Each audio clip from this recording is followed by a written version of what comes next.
I'm Sergey Brown. Over the mysterious voice is Miss Dawn. Hola. And of course, we got Austin Hello. and Jack. Good evening, everyone. Well, there we go. A nice warm welcome. So it's Friday. We're kicking things off with. I pulled up a little bit of a story because I've been following. We had baby, who'd we have? Justin Roberts. Justin. I forget. I get his. Harvey? Yeah, Justin Harvey on last night. There we go. He goes by Justin Robert and then Justin Harvey, and I get those two mixed up. And I think Justin Robert Harvey. Huh, there we go. Just rebranded him. He was talking about the mRNA vaccine, and I pulled this up today. And that says the workforce has been decimated by mRNA shots. A new study found that boosters increased workday losses by 50%, while VAERS indicates millions disabled or dead. Let's take a look at this right here. Here we go.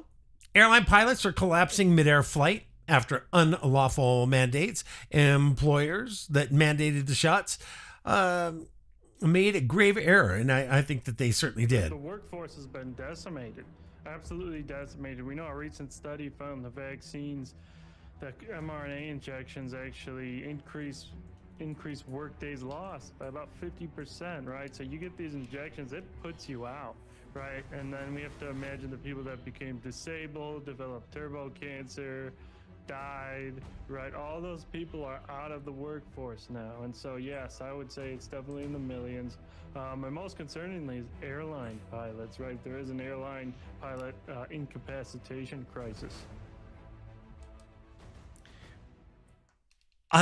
Does that oh, hold on, there we go. You're on a site. It's replaying, and well, we can't have that. So I'm telling you, I think that this is one of the things that we need to talk a lot more about is, yes, 17 million. Now it's probably closer to 18 or 20 million people have died from the mRNA shots, the COVID vaccine.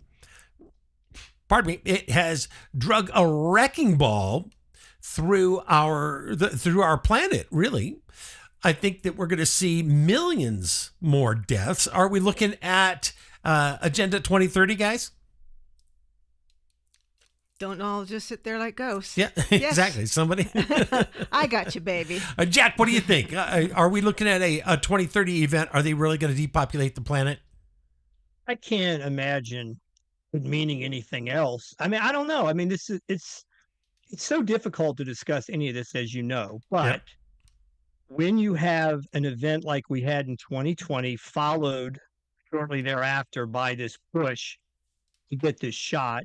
Now, I'll tell you, I was talking to my own medical doctor, and she is bawling. It's somebody that 5 years prior I totally trusted, and she's like, "You have to get the shot." And I said, "Okay." We had a presidential candidate then become a vice presidential nominee that said, "I will not take a Trump shot." And now they're talking about mandating it 6 months later. Don't you think that's fishy? Yeah. And her response was, "Well, that's just politics." I'm like, no.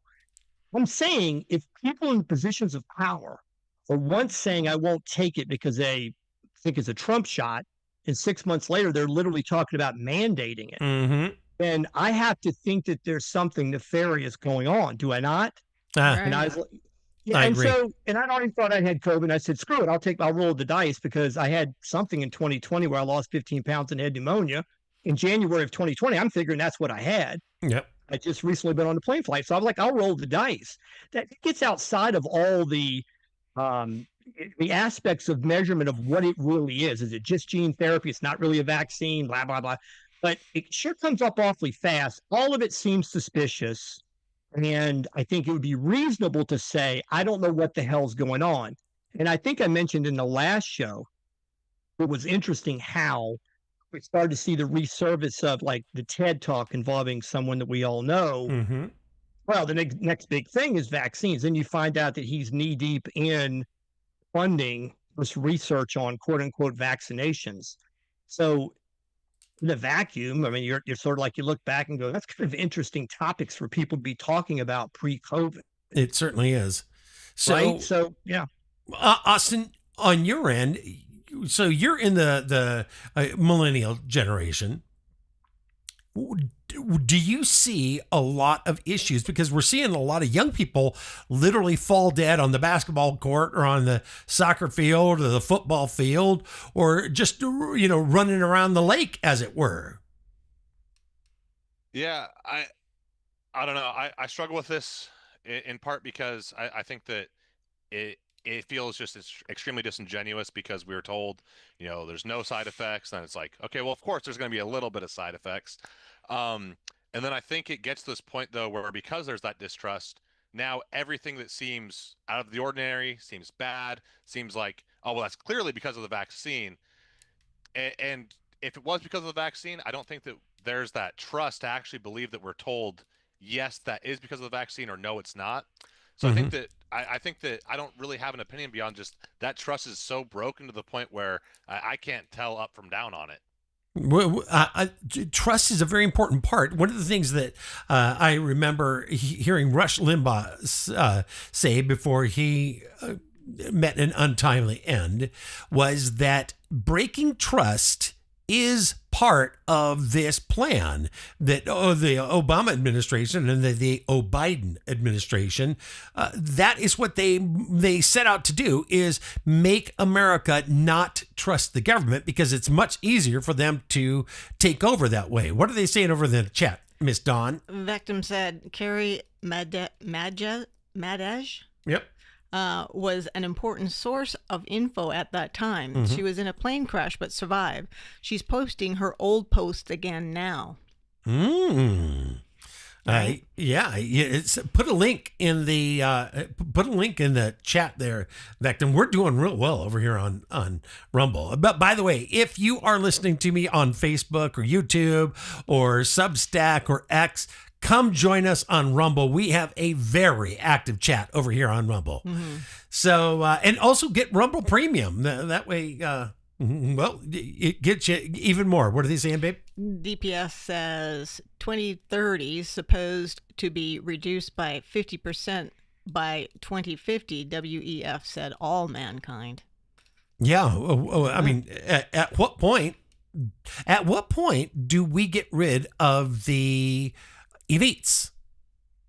Anybody on board with me on this? Right. Yeah. Forget Austin, I know that you realize that I am a very level-headed, calm individual. The voice of reason, huh? And I am the voice of reason. But to that point, Jack, what do you think? Is it time that people start grabbing their pitchforks and torches? I don't know where you direct it. Well, I really. The aforementioned Mr. Gates. Well, okay. You really think you're going to reach him directly? I'm talking politically. I'm talking. We're all full of shit. I mean, when it comes down to it, right? Because we're all sitting out here thinking that our votes matter and that our representative. All these people swear an oath to the Constitution. They have no earthly idea what's in it. So we've reached this point in the year of our Lord 2025. It is what it is. Yeah. But I don't think politically we're ever going to get anywhere. I don't think that voting for the next slate of people in the House of Representatives, U.S. Senate, whatever, is going to make any difference. It seems we recycle the same people through and through. So I don't really know what the answer is, but clearly working within the structure that we have seems to be a dead end. I don't see where we get from that. But we can talk all this politics, Republican good, Democrat bad, all that. I don't know. I don't think in my lifetime I've really seen that great a difference. It seems like they all, in the end, sort of play from the same playbook. Well, I think you might be right on that. So what is the solution? I think if do we just wait until they depopulate the planet? I mean, everybody has to operate in whatever particular area of structure that they think they can work. And I was talking to somebody, I did a show the other day, and they were saying we really need to emphasize more and more our own communities, try to be safe within our own communities, because the bigger picture, Again, I don't know how much control we have of it, Mhm. but I do think people are waking up. The question is how much of the waking up is really going to make a difference. But Exactly.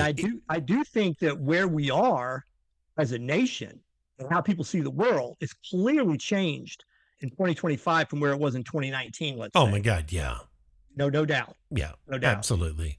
I also think that people need to start making the hard decisions, because what is happening is we've become so lazy that our government no longer fears us, and that's why they don't do the people's bidding. Now, daily, I see things: arrest Dr. Fauci, arrest James Clapper, arrest Obama, arrest the Bidens. I mean, good Lord, low-hanging fruit is the Biden family. All of them, absolutely all of them. Joe Biden wasn't even the president. We can prove that with the auto pen. But okay, let's say that we give him a pass. We've got Jill, we've got Hunter, we've got his brother, his daughters, his sister. All of them were in on this pay-to-play scheme. We've got Hillary Clinton. Or you can't go after Bill, but you can go after Hillary. Why are we allowing the elites? Think. Why do we allow BlackRock to buy up all of the, all of the real estate and drive the cost of housing through the roof? We're literally putting people on the street, and they're depopulating the people. I mean, 17 million people. And that, I mean, literally, that's last year's figures. I don't even think we have figures for this year and a projection for next year on how many people are going to be dead because of the COVID vaccine.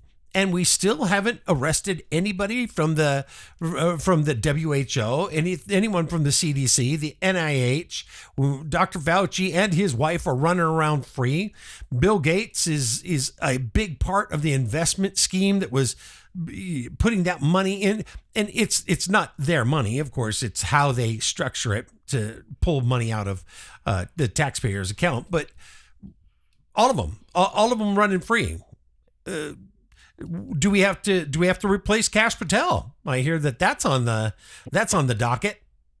Well, you remember the old the comedian Carlin. There was a famous George Carlin. George Carlin, the famous joke he told about when every president comes in, they show him the Kennedy assassination from a different angle. Mm-hmm. You ever heard that joke? Yeah. It's like they get to see it from a different angle. So I do wonder. It does seem like a lot of people going into the Trump administration. We've been over all this. We've all seen it. Yeah. They talked a pretty good game. I don't know what they see now that they're in the office, what they're actually running up against. Right. And I mentioned this on a few shows with Trump and the release of the Kennedy assassination stuff. 2017 was supposed to be the date set by Congress back in 1991, 92.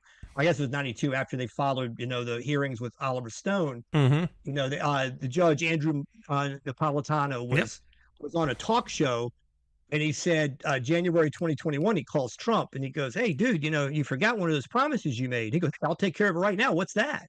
And it was, he said, "You're going to release the rest of the JFK things."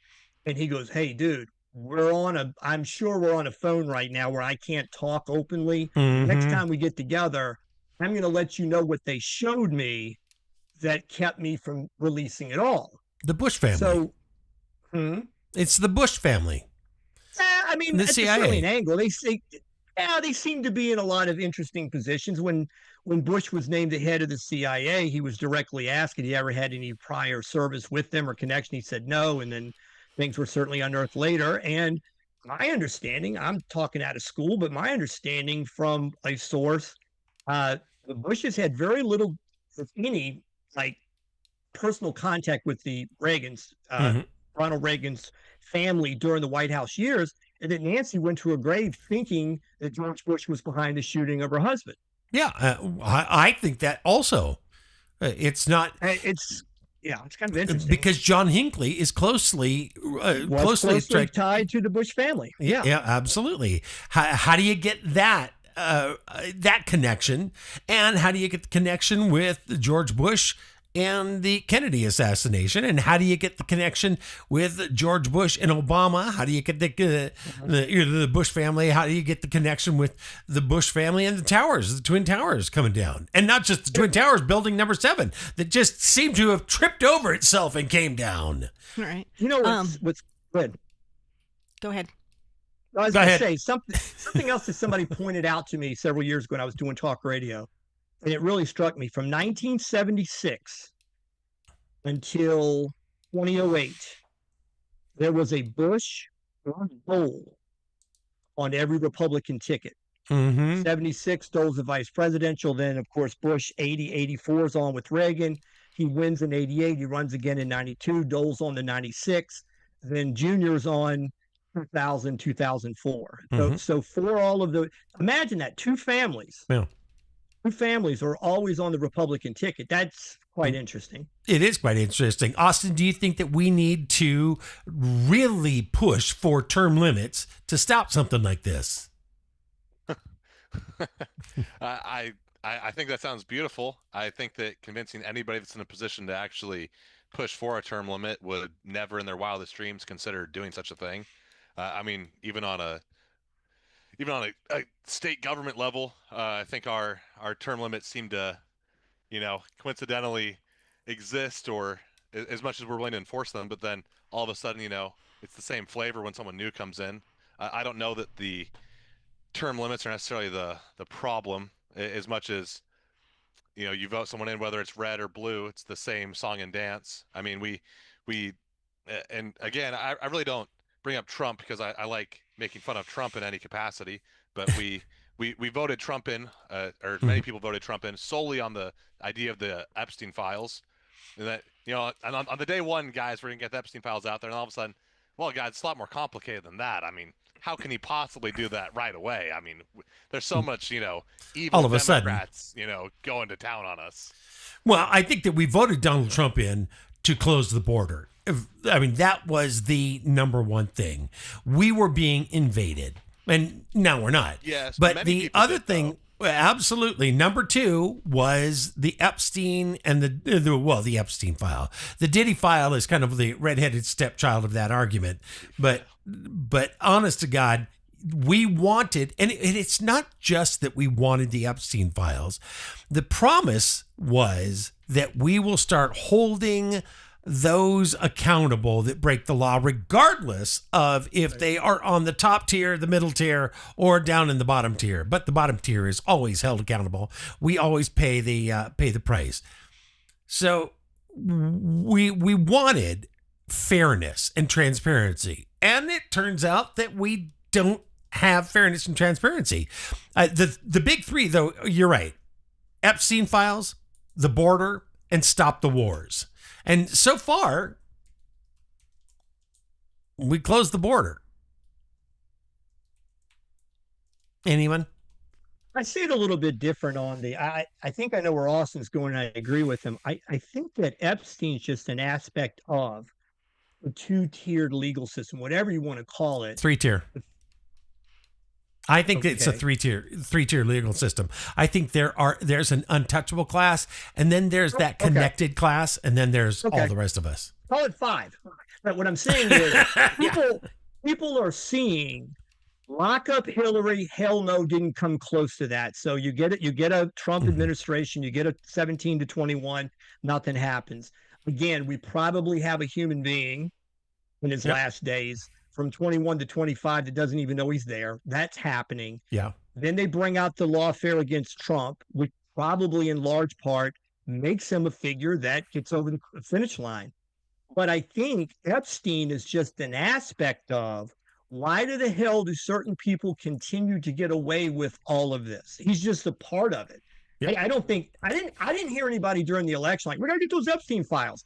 Like directly as a thing. It was more of clean up the swamp, whatever the hell the swamp is, clean that up, because an aspect of cleaning up the swamp is probably figuring out who Epstein was connected to. Kash Patel said, we're going to get the Epstein files. Pam Bondi said before she was put in that there are tens of thousands of videos. She's going to release that. She's going to release the names. That was, honest to God, a week and a half before she was, put in place. We heard I don't disagree with. I don't Tulsi disagree Gabbard with that. mentioned it before she was right, and of course, Kash Patel talked about it, and then Dan Bongino talked about it on his show almost daily, and then radio silence. So the Epstein files. Let me know in the chat. Do you guys think, what were the top 3 reasons that people voted Donald Trump into office, and that we had so much hope, so much faith in him? And I'm going to ask all 3 of you to go out on a limb and speculate why haven't we seen the things done that we were promised? Is it because there is something huge at play, or is it because he's been cloned and they put a robot back in office, or is there something much more nefarious that he's afraid that the economy will collapse if people find out the truth, and therefore you have to hold it, and nobody on the upper class will, the top tier, nobody's gonna ever pay for the crimes of destroying society. Yeah, if I may, as the youngest one here, who hears infinitely more topics here about things that I just don't know about, likely because of my age, despite my interest in politics. You guys bring up issues that, I'm 27. I like to think that I spend a reasonable amount of time trying to be informed and learn about these things. But many of these things you guys list happen well before I even had a slight interest in anything political, right? Or before I was even an idea. But the amount of young people that, at least that I speak to, the number one thing that everybody seems to agree on is when Trump said that he will release those files, he earned my vote. And I think that is incredibly reasonable. But now to be in this position where, well, it's significantly harder than that, I think it as a younger person, and I'm really not even that young at 27, how do you just not lose faith in the system, regardless of who you vote for? I'm going to agree with you 1,000% there. Off the rip, he earned their votes fair and square by saying, I will do this thing. They said, I like that you will do that thing. And I can't imagine this is something you guys haven't heard before with other politicians, because I completely can imagine that. I hear every new Washington state governor say they'll fix the homelessness problem in Seattle. Mm-hmm. Never going to happen in my life. I can't imagine that possibly happening. But I don't know. I like that.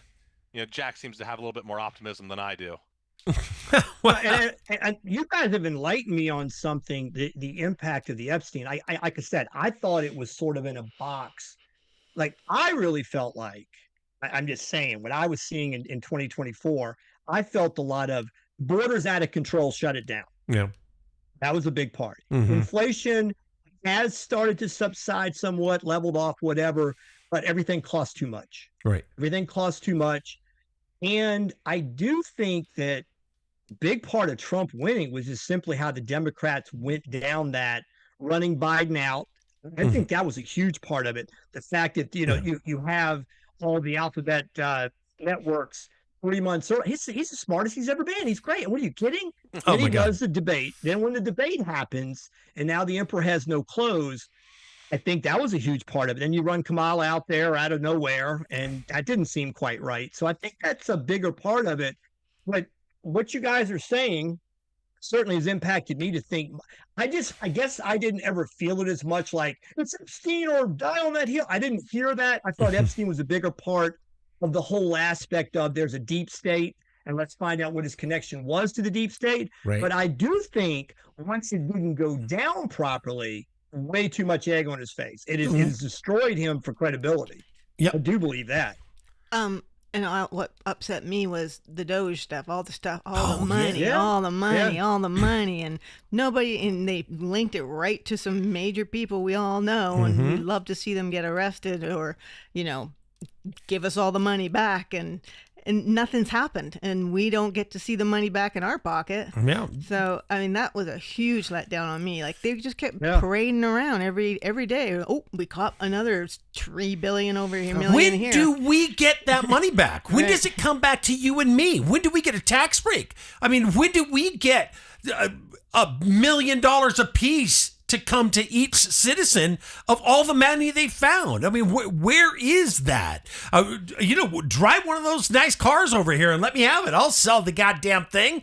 But what I don't understand is, why do we, the people, the very people that pay for this, that put these people in power, why don't we ever get the break? DPSF 98. So there is a lag, so they're answering some things that we've already talked about. But DPSF 98 says it's history, Austin, and will be repeated again and again if we don't pay attention and wake up. Exactly. Vectum also says Foxy Pam does nothing than bother the living shit out of me so far. Yeah. Well, you know what, Vectum, I'm in your camp. I agree. And Vectum says, where's the gold in Fort Knox? Yeah, we were promised that we were going to go into Fort Knox, and the reason that we didn't, and guys chime in here, but I think the reason that we didn't is because they knew there was nothing there, and that will send a panic, and people will draw their money out of the banks, and then what will happen is the banks will actually close. You won't be able to get your money out, and all of a sudden you're into depression. So because it will hurt us, they don't do it. Mm-hmm. But the hurt is the medicine. Mm-hmm. Austin, what say you? Is there gold? Is there gold in Fort Knox? I don't know anything about that, truthfully. But what you were just talking about before that actually reminded me of something else that the late great George Carlin said. You're reminding me of us getting the money back from the government when we pay our taxes, and it goes into magical thin air. Exactly. Reminded me of how the churches always need your money. God is all powerful, all knowing. He's just not that great with money and could use just a couple more bucks. Just a few. Yeah. And it really reminds me of that. We have this amazing program, you guys, but we have to raise the money for it. We can't reallocate it, and it's going to be the greatest program ever. Yeah. It's going to be different than the last administration's program that they tried to implement on the same exact problem. But it'll be different this time, you guys. It will be. It always is. DPSF 98 says all the money is ran and funneled by NGOs on both sides. Exactly. And it's gone. England has all the gold. So there you go. I think that there is. I think what happened is it was raided. And it was raided by anyone who had some sort of a connection to that very top tier. You don't get to steal that kind of money unless you are highly connected. Vectum says, I feel like a big shot now. I have more gold than Fort Knox. Yeah, that's exactly right. Yeah. But isn't that the truth? Do you guys think that we are being lied to? And a lie of omission is still a lie, that we're being lied to because the truth will make an unstable economy. Jack?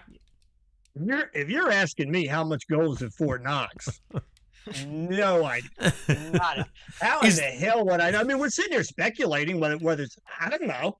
Yeah. I mean, do I think that we're potentially being lied to, and the lie is to keep everything from the wheels from coming off the cart? Absolutely. Yeah.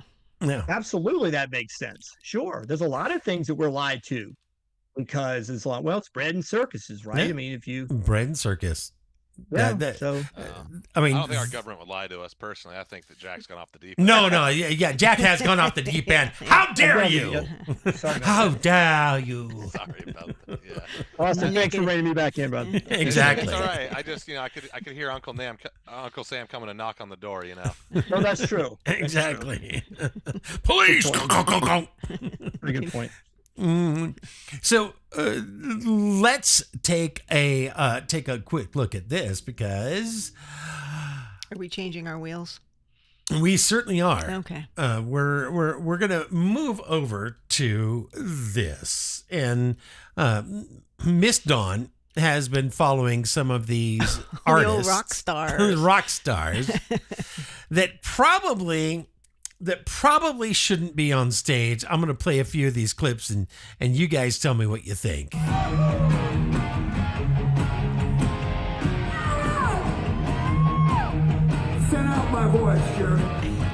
Turn up my voice. No, please don't.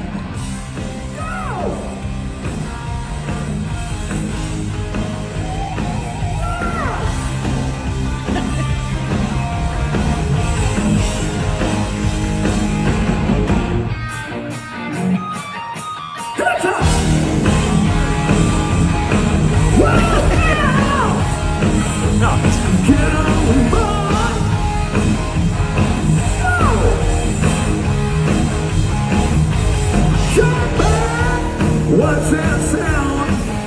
Here she comes for them top down. Running up the avenue.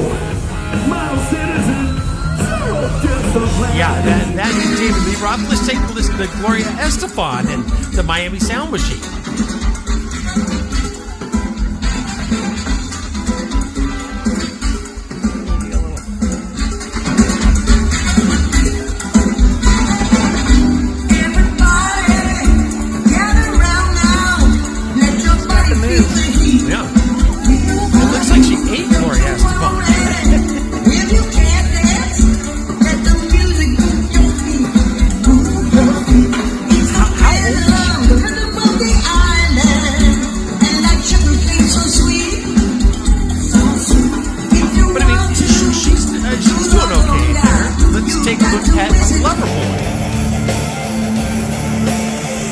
That's a rock star right there.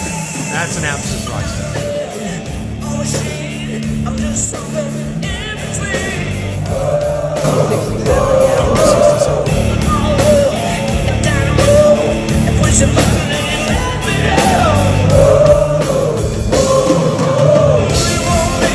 That man's gonna have a heart attack on stage.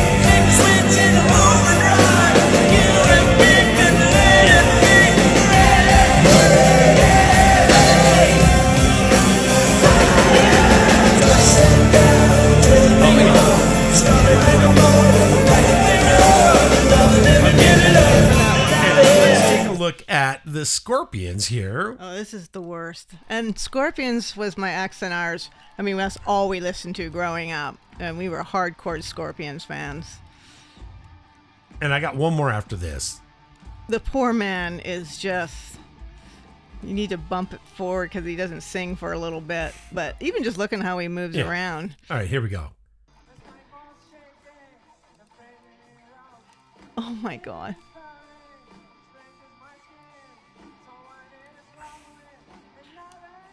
Hold on, I'm going to turn this up a bit. He doesn't know the words. Yeah, he's completely lost.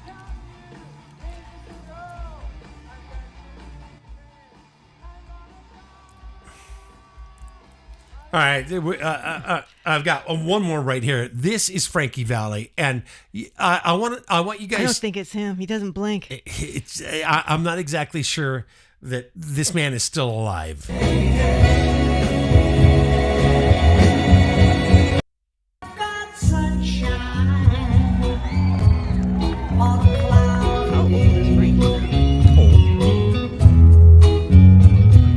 It looks about mommy.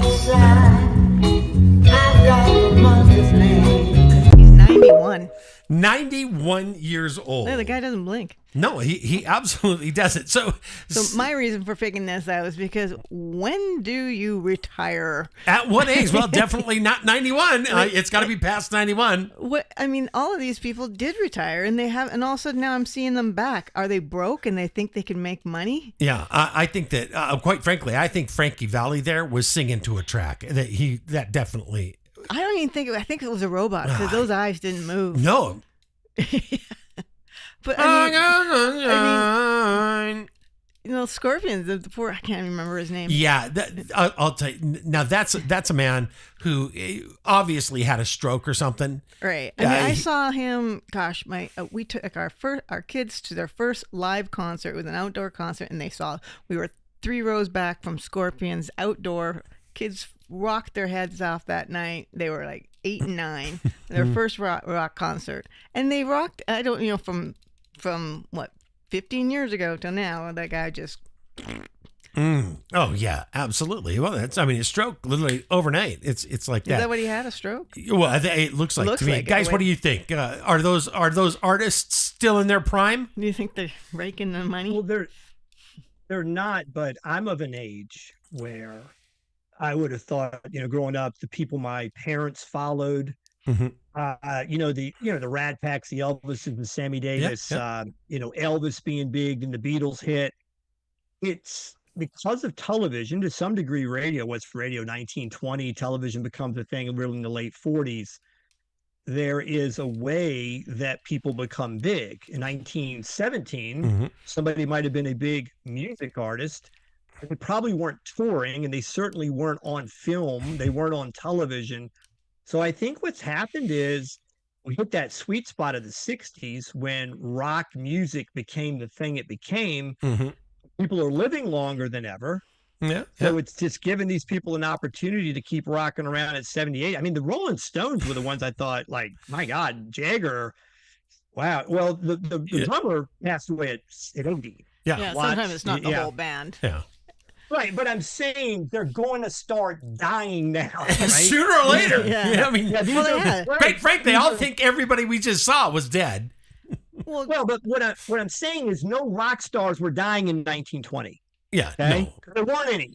Exactly. They weren't around yet. So now that we've gone through this era where they're staying on tour for years at a time, and they've kind of become part of that mechanism, they're just pushing it too far. You could say, like, it's time to give it up. But what model did they have to give it up? Exactly. Whoever told them to retire? Yeah. They're old rockers. There is no blueprint to say time to give it up. I blame casinos. I 100% wholly blame casinos. Without casinos in every little burg and every little town that you can get on that casino racket, you can go to their concert series with Not going after David Wayne Lee Root, Roth and the Scorpions. Right, and then you wheel them out with their oxygen tank and their nurse onto the stage, and then play a backing track, and they gyrate until their depends falls down to their knees. That's my take on it, and I do. I wholly blame the casinos.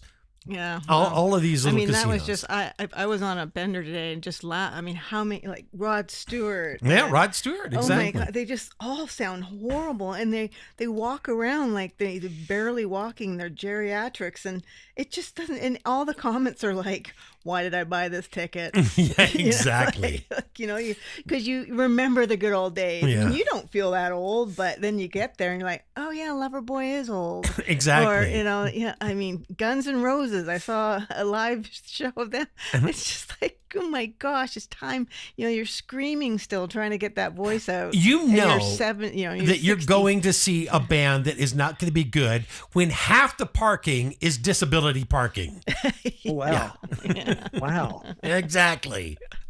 But yeah, And instead of selling beers, they're selling Vicodin and canes. but like I'm Lost your cane I'm in the a rock ground? and roll- I got it right here. I'm a rock and roll girl. I'll always be a rock and roll girl. And Vectum said, what I already know, that so many great new rock and metal so great now rock and metal, but it takes a little effort. Finland and Norway are cranking out one classic after another. Classic rock. These guys, these bands that I've been following, just look like the good old days. Yeah. And they've got, they're just cranking out this awesome rock and roll. And I thought it was dead because everything now is synthesized, and it's just not real music in my mind. I mean, you want to know what is freaky is that the music that they're cranking out that is rock and roll now would be like in the 80s, people cranking out 50s tunes. Right? Yeah. Like the old bebop. Who was that group that did it? And remember, I mean, with Bowser, yeah. Yeah. they were a real big group in the 80s and 90s coming up, and then we had Brian Setzer. Mm-hmm. I forget what his name is, but bands like that were copying that old style. it's the same time frame. I mean, 30 years ago was the rock and roll era for here, and now they're cranking that music out. But I had a question for Austin. You say you're 27, correct? Yes, sir. Do you listen to 80s music? I mean, I saw Guns N' Roses in 2016. Okay. I mean, Well, the reason I asked, I saw what was left of Guns N' Roses on one of the things you sent me. And what I mean, what was left of them. Well, the reason I ask is I run into a lot of young people that love 80s music. And I actually read an article 6 months ago, and it said if you're from sort of my generation and you think the music was better in the 80s and 90s, you're right. So they were basically saying if you got into complexity, lyrics, and how the music was actually produced, the artists were much more talented. Everything, Don, basically, as you're saying, is everything now is so artificially being put together. Plus, it used to be a time when it was something top 40, seemed like 85-90% of the people out there knew it because they were all listening to the same stations. There were different genres. You were country, you were western. You may have been top 40, but people were kind of listening. What the hell people are listening to now? Yeah, because the sources of their music is so varied. We don't really know what everybody's listening to. Yeah, I don't think acts are as big as they were. I've seen like massive concerts that kids go to, and it's just a guy DJing. There you go. You know, hey, I was a DJ. Yeah, but I mean, that's the concert, and there's singing and stuff. But I'm sure Austin knows about that stuff. But. All right, Austin, what is there a genre that is the that genre that for 18 to 28-year-old music, it rules their lives? Not where it rules their lives. I mean, Jack kind of touched on the thing that I was going to mention, or at least one of them, which is just the way that we get our music is so much different now. Like it's so much more personalized. Like these smaller bands get, I don't want to say like more recognition, but the people that like these other alternative styles of rock, or like it used to be classic rock here, and then maybe some like harder stuff, like some more metal stuff over here. Right. But now there's all this stuff in between, and making the music has just like an ability to find people that it didn't used to. Like if you put on Aerosmith Pandora, you're going to hear some new classic rock that has that same exact style. Right. But part of those videos you put on actually brought up such an interesting thing to me, which is, you know, why I think that I can imagine a guy still playing like that because maybe he blew his money, sure, but they're not making the money that Ticketmaster's making. Right. You know, like I want to go see this band it's huge right now. It's a rock band, it's a metal band. You know, they have some stuff in between. It's called Sleep Token. They're one of the biggest bands right now. My pit tickets that I want to buy, they're $700 fucking dollars. Oh my god. You know, I want to go see them. I want to be in the pit. I think it would be a once in a lifetime experience. But it's $700, and you know that the band's not making $700. Ooh, You know damn well that they're not making $700 because the moment the tickets dropped, they sold out in 8 minutes. Yeah. At the Tacoma Dome, which you know, Tacoma Dome has what, 25,000 seats? Yeah. I saw one of the first concerts that I saw. The first concert I ever saw at the Tacoma Dome was Prince and his Purple Rain tour. Oh, cool. And it was absolutely incredible. That talk about talent. But my god. Going back to the ticket thing. Going back to the ticket thing, I totally agree with Austin. Like when we were your age or younger, we stood in line to get a ticket. And so you knew you were getting a ticket and you were paying the ticket price. There was no upsell. Yeah, there was scalping. The only time you had to pay extra is if you went to a scalper, because he bought 10 tickets and he was not going to the concert, and you paid a lot of money to get in. But you knew that was the great thing about going to a concert. And they were affordable. $35 a ticket to go see Pink Floyd or, you know, Aerosmith or a Rush. I've seen Rush a few times, you know. It's ridiculous. We're all familiar with, I think everyone's familiar with the 2004 Prince at the George Harrison tribute when the Rock and Roll. Oh, yeah. Okay. That's one of those things where I'm coaching kids, college baseball. They're still 19, 20 years old. We're in the bullpen last year, and I'm like, guys, you don't understand how much better music was. I pull that out and I show that guitar solo, and they're like, "Oh my God, who the hell is that?" And I'm like, "That's Prince. That's Yeah. Prince." They don't know who he is, Mm. but I'm like, I think that's about the best anyone's ever done anything. You know what I mean? It's Oh, like you're God, watching yeah. that, and he's there with Tom Petty, he's there with Harrison's kid, he's there with all these big stars. And I don't know anything about guitar, but I've seen people break it down, and they're saying basically what he was doing was breathing. It's like it's inhuman what he did to a guitar. And he was pretty special, but that's when we grew up in that era where we were aware of Prince. Oh my God, he I was love perfect. Prince He so was, much. I mean, gifted, pretty good. gifted, pretty good. one of the all-time great guitar players. Beckham He was my says favorite. Kid Rock and Trump were supposed to put a stop to online ticket scalping. So it was an EO. Yep. Yeah, no shit. Hasn't happened yet. Yeah, they were supposed to do a lot of things that if the evil Democrats weren't in their way. And I'm not trying to be rude, but God, that one pissed me off because How rude. like, do you know how excited people my age are when they hear they're going to deal with problems that directly affect people my age? Right. Like, I'm not going to get fucked going to a concert. Pardon my French. Like, I can actually just go to the concert at like a reasonable price. Exactly. Incredible. And then it's like, Ah, yeah, well, they didn't do that either. You know, Yeah, who was just here? Jelly Roll and Yeah. what's the Yeah. What's his name that toured with him? yeah, thank you. Post Malone. Yep. Could hear it from our apartment, but Biggest concert they've ever had over there in the stadium. it was so, and Broke I every wanted record. to go, and I looked at the tickets, and it's like, okay, 185, 300, and then the $50 Ticketmaster decides to add on to it. Like, it was just, I'm not paying $600 for me and Sergey to walk across the street to a concert. When we can stand on our balcony and hear the damn thing. But even and not even big stuff. Like, we have a local hockey rink here where they're just the minors, and so it's maybe $30 a ticket to get in, which I still think is a lot. Yep. But then Ticketmaster $20. So it's $100 to go see the minors play. Yeah, it's ridiculous. Ticketmaster needs to just rot in hell. Once again, though, it's not just Ticketmasters. It's the cost of eggs. Yeah. It's the cost of fuel. It's the cost of tires. It's the cost of clothing. It's the cost of toothpaste. I mean, everything just seems like it has skyrocketed. And I wonder, I mean, what are people leveraging in their life? We know that, people's credit is just being leveraged out of control. Most people are so far into debt that they'll never pay it off in their lifetime. I think that's the goal. That's the reason. People pay to see Taylor Swift.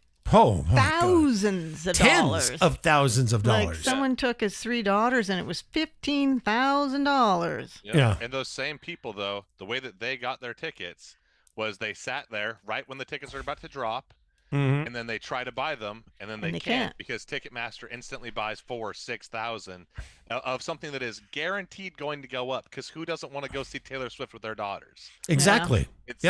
This band that I'm going to go see, Sleep Token, they are one of the largest bands just out right now. They're one of the hottest bands. They just dropped a new album. Everyone wants to go see them. It is literally buying an asset that no matter how much you increase the price, somebody's going to want to buy it. Right. There's limitations. Sure. Yeah. You put it for 10 grand. Sure. You can straw man that to hell. But I just pulled it up because I was curious because I wanted to get all depressed. Live Nation, the people that own Ticketmaster, right? Exactly. $2.4 million on lobbying. Oh, like we're doing so well. Yeah. That our biggest concern is getting some type of unfair trade agreement or something against us for antitrust or I'm not sure actually what the classification is, but it's a foolproof business model. Yeah. Right. Yeah. It's like porn, right? If you go down and hire a girl or a guy, whatever your preference is, but if you hire a girl off the street to take her to some cheap motel and go at it, drop $50 on the table side, it's a crime. It's an out and out crime. You will get popped as a John. She'll get popped for his prostitution. However, if you have a camera and you are filming that to put that act online, there's no crime.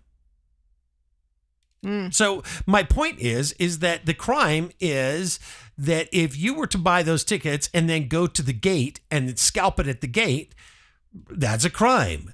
But if you buy up all of the tickets and then scalp all of them online, there's no crime. Wow. Good point. Yeah. It's hilarious too, because I would imagine, I don't work for the company, so take this with a huge grain of salt. I'm not their CEO. I would imagine their biggest concern is literally just regulation. Yeah. Like what else are they concerned about? Like legitimately, I can't think of another major concern for their business. Their biggest concern is literally that the government comes in and says, you know what, we don't like this business model. Because if you were to poll 100 Americans on the street, how much do you like Ticketmaster? How much do you like paying Right? an $18 plus fee on every single ticket that you buy? 18? I can't imagine. It's not just 18. Yeah. It depends at what the concert. best. Like, that's Yeah. the start. Oh, That's yeah. the start is like, Yeah. the lowest I've Yeah. seen is like 25, 50. like 13 actually. Exactly. For, like, If you're like seeing $8. David Lee Roth, it's 18. Yeah, it's so bad. Like, if you polled every American, I don't think you're going to meet a single person that's like, you know what, I'm really glad that I can't go to the box office anymore. Yeah. Exactly. There's just what in what world is this a business that we want to support? You know, they have you by the balls, so They do. take my money, guys. And it's because bribing a congressman or a senator or a president is not illegal. It Right. is. You're not supposed to do it, but nobody will ever enforce that. And so our government once again gets away with making rules that are unconstitutional, that go against every law on the books, and yet nobody pays a price. If you and I did it, pop, we get thrown in the paddy wagon. They give us a rough ride. Yeah. So I've heard rumors about the U.S. threatening to sue Ticketmaster for, I don't know, 5-8 years now. I remember hearing it in the 90s. yeah. Pearl Jam was all pissed at it. Good. Yeah. So since if it's that long, is it ever going to go away? No, not at No. all. It's so once again, here we go. No gold in Fort Knox. How was Trump and Kid Rock going to, like, how do you stop that? Like, Well, you can do an EO, executive order. It's good until he leaves the presidency. so why And then hasn't- the why next hasn't it president happened? can. It's so easy. Just he's been signing. You see him all proud about signing stuff. He's always taking a picture with someone. Why isn't he signing that EO for that? Probably because Ticketmaster is Certainly would make Austin happy. a donor. Yeah, exactly. That's our new campaign. Make Austin happy. He needs to go see his favorite band. It would certainly turn the cynical 27-year-old's frown upside down. Well, and I'm probably going to spend the $700 and know that it's just a completely irresponsible financial decision. Yeah, it is. Right.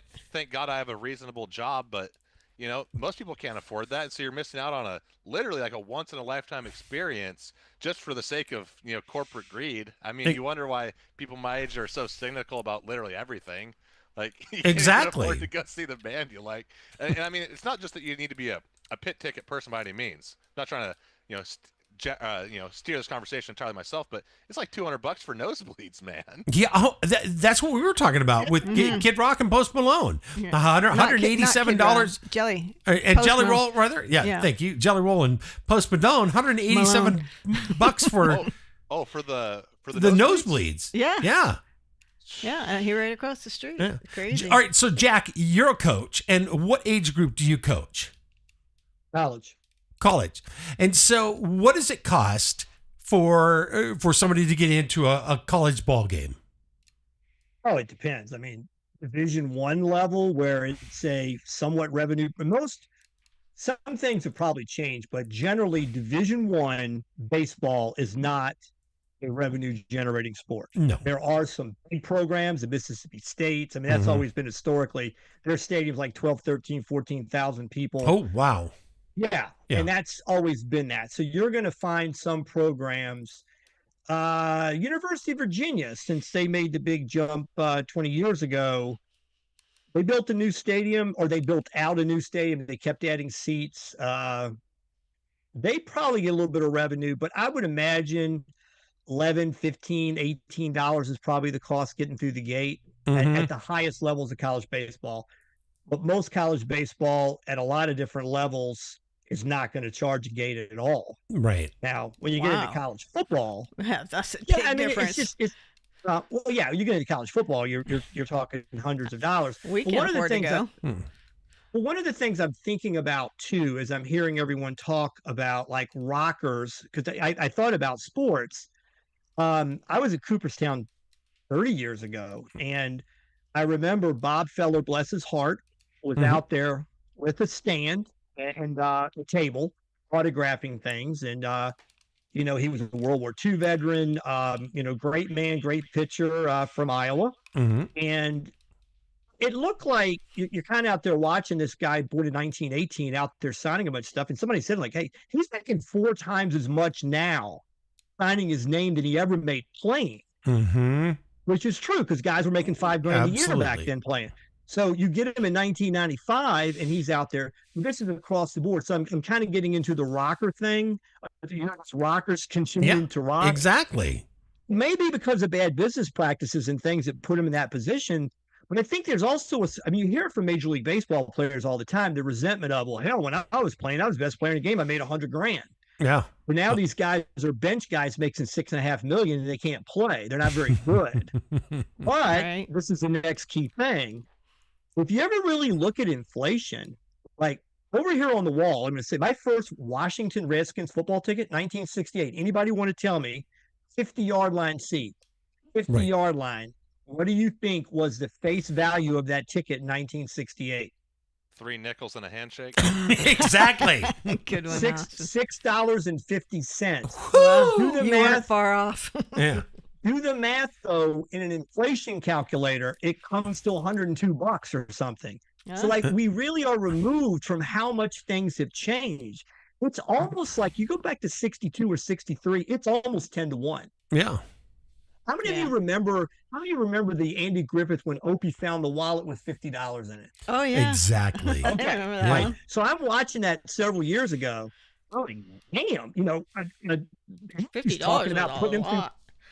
Well, he wants to put it in the pig. He goes, "This might put you through college one day." I mean, it's kind of how he's exactly to the kid, right? Well, at that time when I'm watching, I don't know, 4, 5, 6 years ago, I bring out the inflation calculator. It's $800 or something. Yeah. That's what $50 was then, right? So the reason on the television show in black and white in 1961, they're like, "Well, he found $50." $50. One other crazy story I got to tell you. When I was in high school, I worked at a Safeway grocery store, and I remember I came home and told my parents, I'm like, I saw something today, Mom, Dad, I thought I'd never see. I'm bagging groceries. I'm in high school. And they're like, "What, son?" I said, "I saw somebody go through the register, and what do you think their final total was in cost?" What was it? $110. $100. Like $100 in one seat, right? Whatever, right? Right. How many carts do you think the family was pushing? 2 or 3. 2. Yeah. They were bringing 2 carts through to get to $100. Yeah. 2 full carts. Yeah. Yes. I remember. And so I remember looking, I'm like, oh my God, they hit the 1-on-1 or something. You know, it's like bells went off, you know, and ticker tape was falling. But I go into Walmart every day and I get 4 things, like 106, you know, like, how the hell did it? Exactly. What did I buy? That's how much the I buy money a bottle value of is just Dom so Perignon? different. Exactly. What are they saying in the chat about this? Do they have any thoughts about the cost of tickets going through the roof? Oh yeah, I mean they're all just saying like it is ridiculous. But I wanted to ask. Vectum did say that Kid Rock dressed up like Evel Knievel for the signing. So did they sign it? Did they sign it? I don't know. Somebody look that up. I would type it out, but it'll take me 10 minutes to type that one sentence. I think that's really funny that he dressed as Evel Knievel. Exactly. Yeah. So now, speaking of evil, when we were just talking about Kash Patel a minute ago, I have got this. Kash Patel's FBI raids John Bolton's home, office in probe over sending classified documents to family. This is, I think that this is a story that deserves a little bit of attention. Hold on, let me get down so I can read it. FBI agents raided the Maryland home and Washington, D.C. office of President Trump's former national security advisor. I was not on board with this pick, by the way, John Bolton, because he's a deep stater. Friday morning in a high-profile probe of allegations that he sent highly sensitive classified documents to his family from a private email server while working in the White House.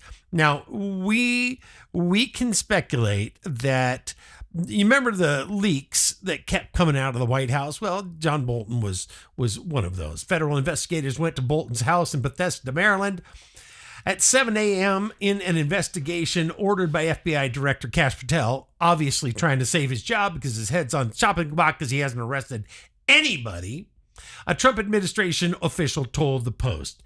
Agents later went to Bolton's office in downtown D.C., but did not enter until a judge signed a warrant for the location late Friday morning. Why didn't they have this warrant ready? I don't.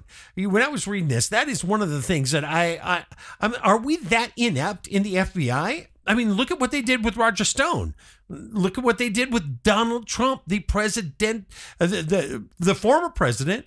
The leading candidate for president this past cycle, and they raided his home. They had all of the warrants ready to go.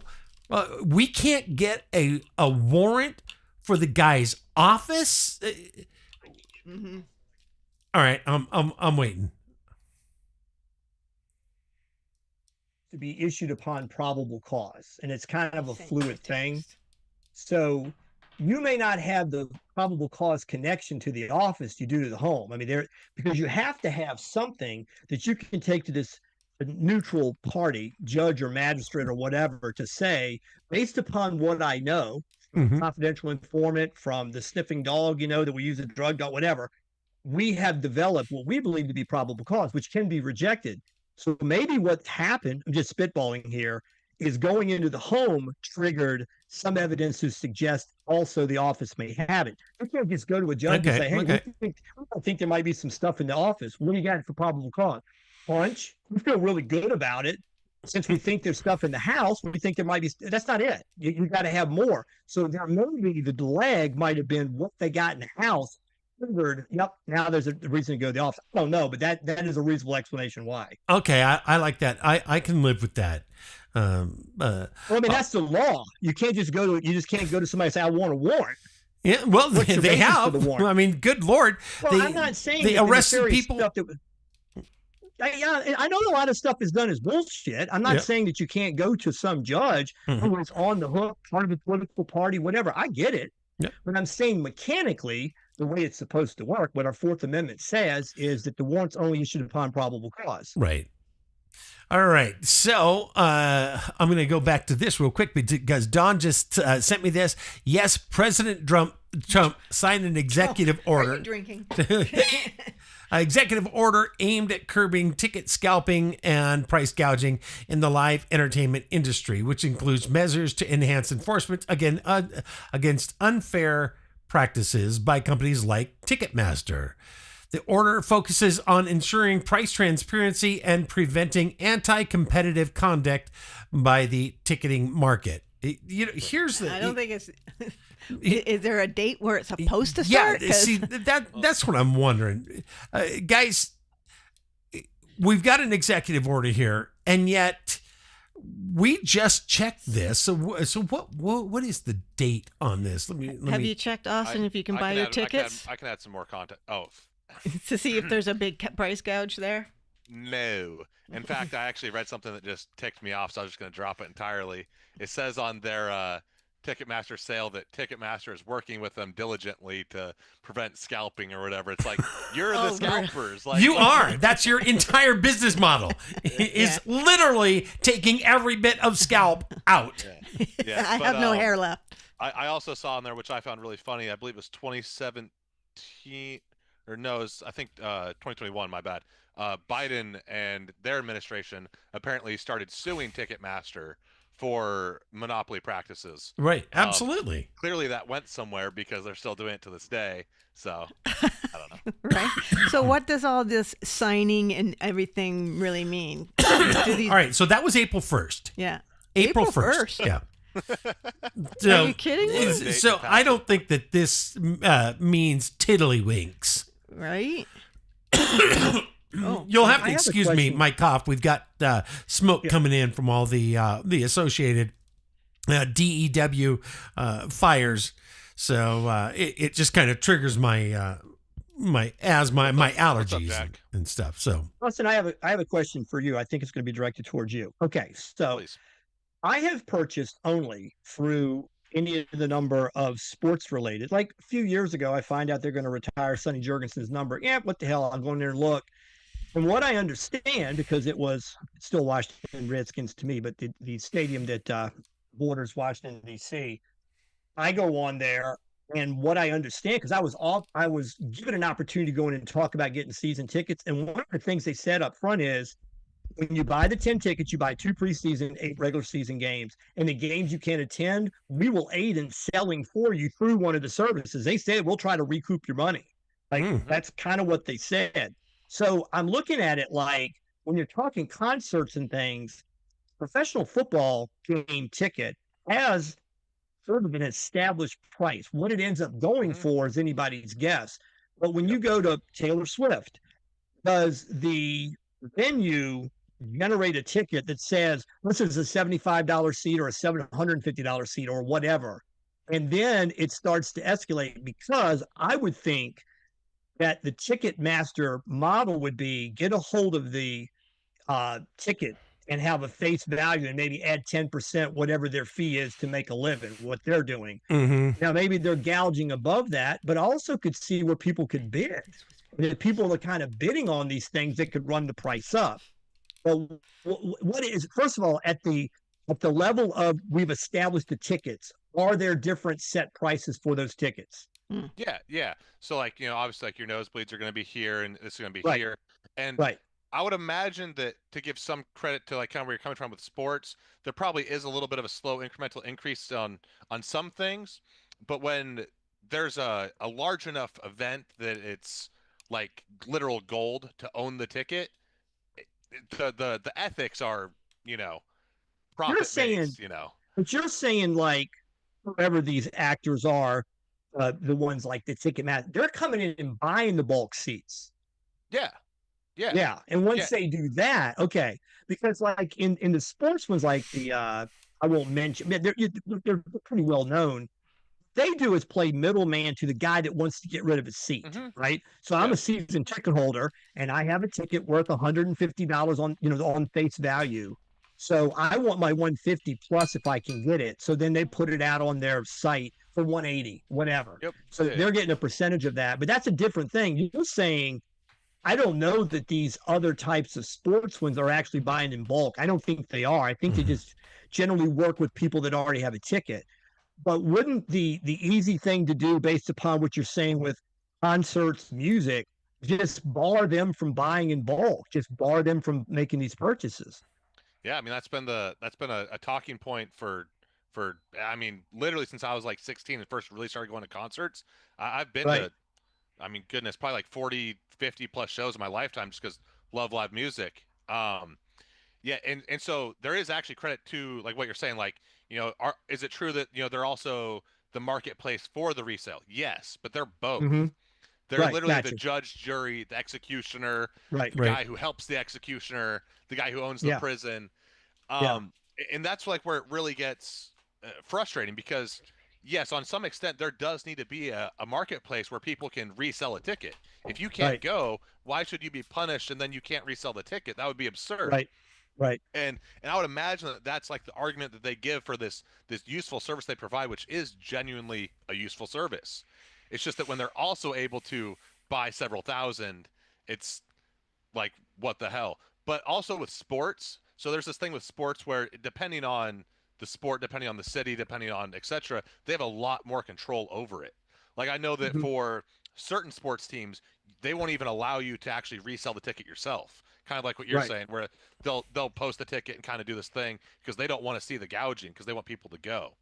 It's like when you're entering to go to see certain teams, you're literally entering a lottery to get season tickets, and then there's sometimes there's even no resale on them because they just don't want to put up that shit because you're going to gouge people out who are fans of the team. Why would you want to screw your own team out? When you buy it, And you buy at risk too. I went to a very important game for the Washington franchise. I won't say how many years ago. I bought it in the parking lot at a Hardee's, where a woman had purchased a ticket for $600 for her husband. He's sick. I paid $2. Because she's standing in the parking lot. Right. Now, the friend of mine handled it. The friend of mine's like, oh, okay, then keep it. I got to get at least so hey, keep it. The game's getting ready to start. Yeah. And then he's like, well, how much? And like, 200. Okay, damn it. Hands it over. So I ended up getting it. Now, the seat's face value was $150 probably. Probably. I got it for 200, but she overpaid for it to be some like birthday gift for him. Now he's sick. He can't do it. But now the thing I don't know is when it runs under that wand, and they hit it with the code thing there, I know that it's a fake ticket. And people Absolutely. get burned on that all the time. There's people outside the Absolutely. stadium selling things that aren't real. So, Yep. Absolutely. It's buyer beware because you don't even know what the hell you're buying. For sure. It turned out I went through. I was nervous as hell, and they wanted it. It was like, "Yep, you're good." I mean, Yeah. thank you. But yeah, I mean, but that happens. I don't think it happens as much because that was 20 years ago. So I don't think For it sure. happens as much. But yeah, It does bring up the question. Do we no longer have a police force that will show up at these large events and make sure that the public's protected?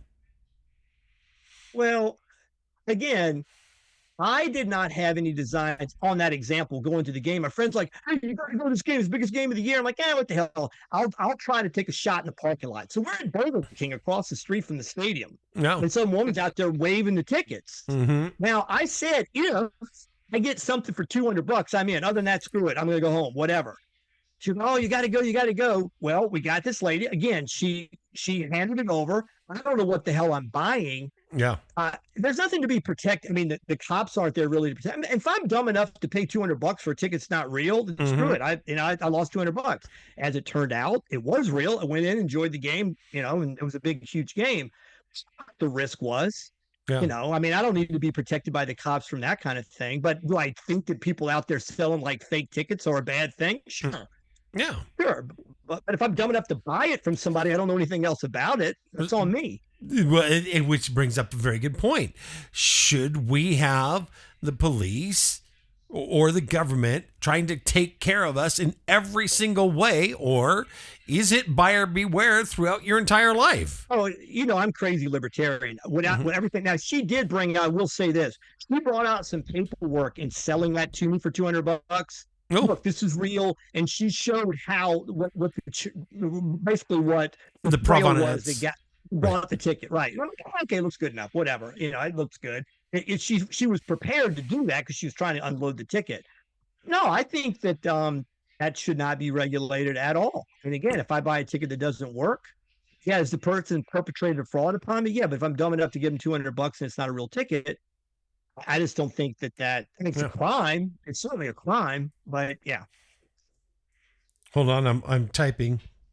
Yeah. No, there's definitely a level of earnest that always exists, and I mean, you don't want the babysitter government to come and nurse you to sleep on every single aspect of your life, for sure. Yeah. Yeah, and I'm sure though that professional teams don't want people in the parking lot perpetrating frauds either. So, if they want to say they want a certain amount of personnel out there to make sure that these type of sales don't openly. But again, we weren't in the parking lot at the ball game at the stadium. We were in the Burger King across the street, right? Basically, everybody knew what the hell was going on. I mean, people were out there waving tickets around, and as you get closer to the stadium, they're out there waving the tickets around. So it's done right out in the open, believe me. Yeah. It's not. And I would, however, like to see the government crack down on these companies that go out and just absolutely gouge you for ticket prices. I agree with you there. I mean, there's got to be something that our tax dollar pays for that actually does protect the people. Well, let me ask you this though: wouldn't the consumer, if enough people got together, and or this is as you all seem to be, if there was a national movement like, screw it, we don't buy a ticket, watch that concert go under. This is gonna. I mean, you can certainly do it from the market standpoint. There, if enough people got together and screwed enough concerts, yeah, and just didn't show up and didn't pay for them, seems to me somebody would come around on that.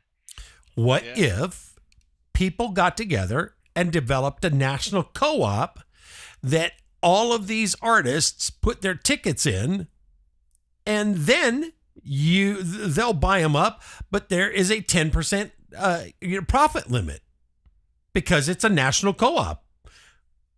I mean, even Well, if I'm it was just saying- 50%, that's fine. Yeah, Yeah, 50%.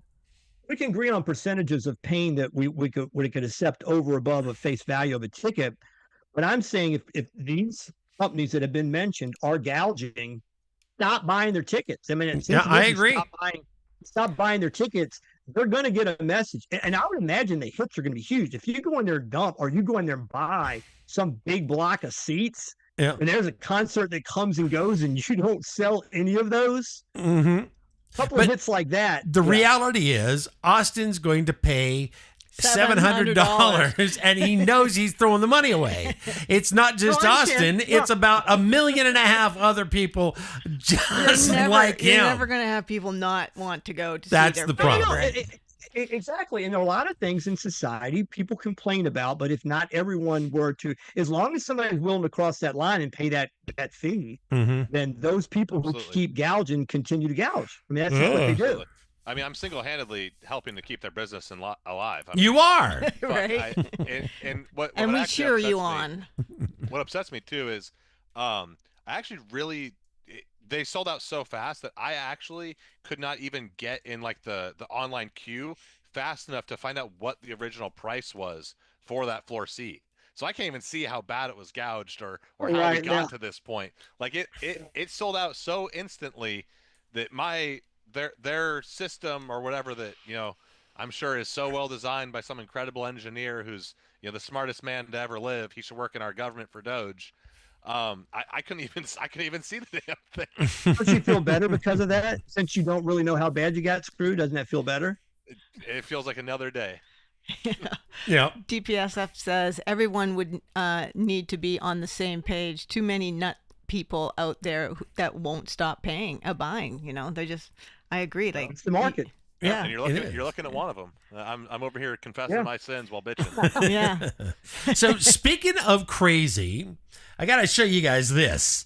We have got MSNBC going out and rebranding themselves. They are now called MS Now.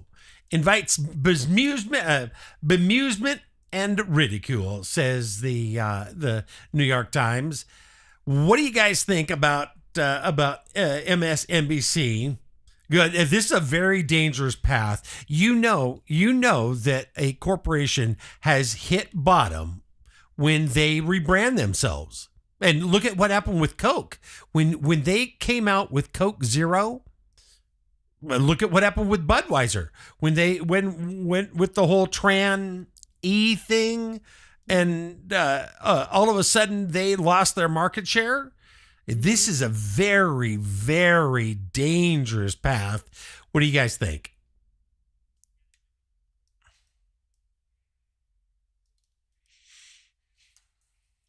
I only see you.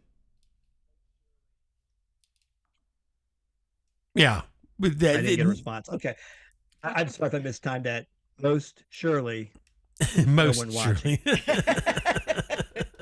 NOW. Okay. Anyway, I did hear a bunch of, now my memory of it was New Coke that blew up in the 80s.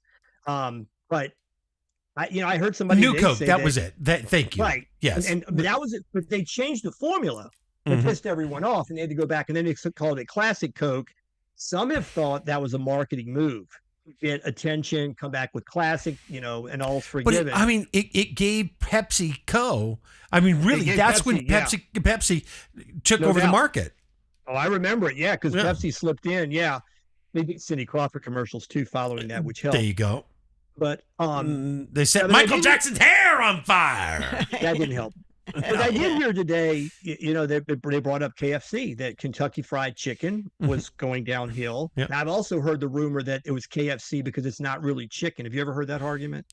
Oh, But since yeah. what they're actually serving is not chicken, they can no longer say Kentucky Fried Chicken and actually keep Exactly. the license. So they just called it KFC. But I we believe got a that. rebound. We got a rebound from that. Mhm. The KFC and doing sort of the silhouette thing of Colonel Sanders, that they actually got a bounce.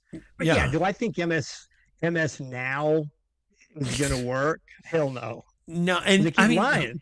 when we look at the litany of shows that are going under, Joe Scarborough, right? That his show is on the chopping block.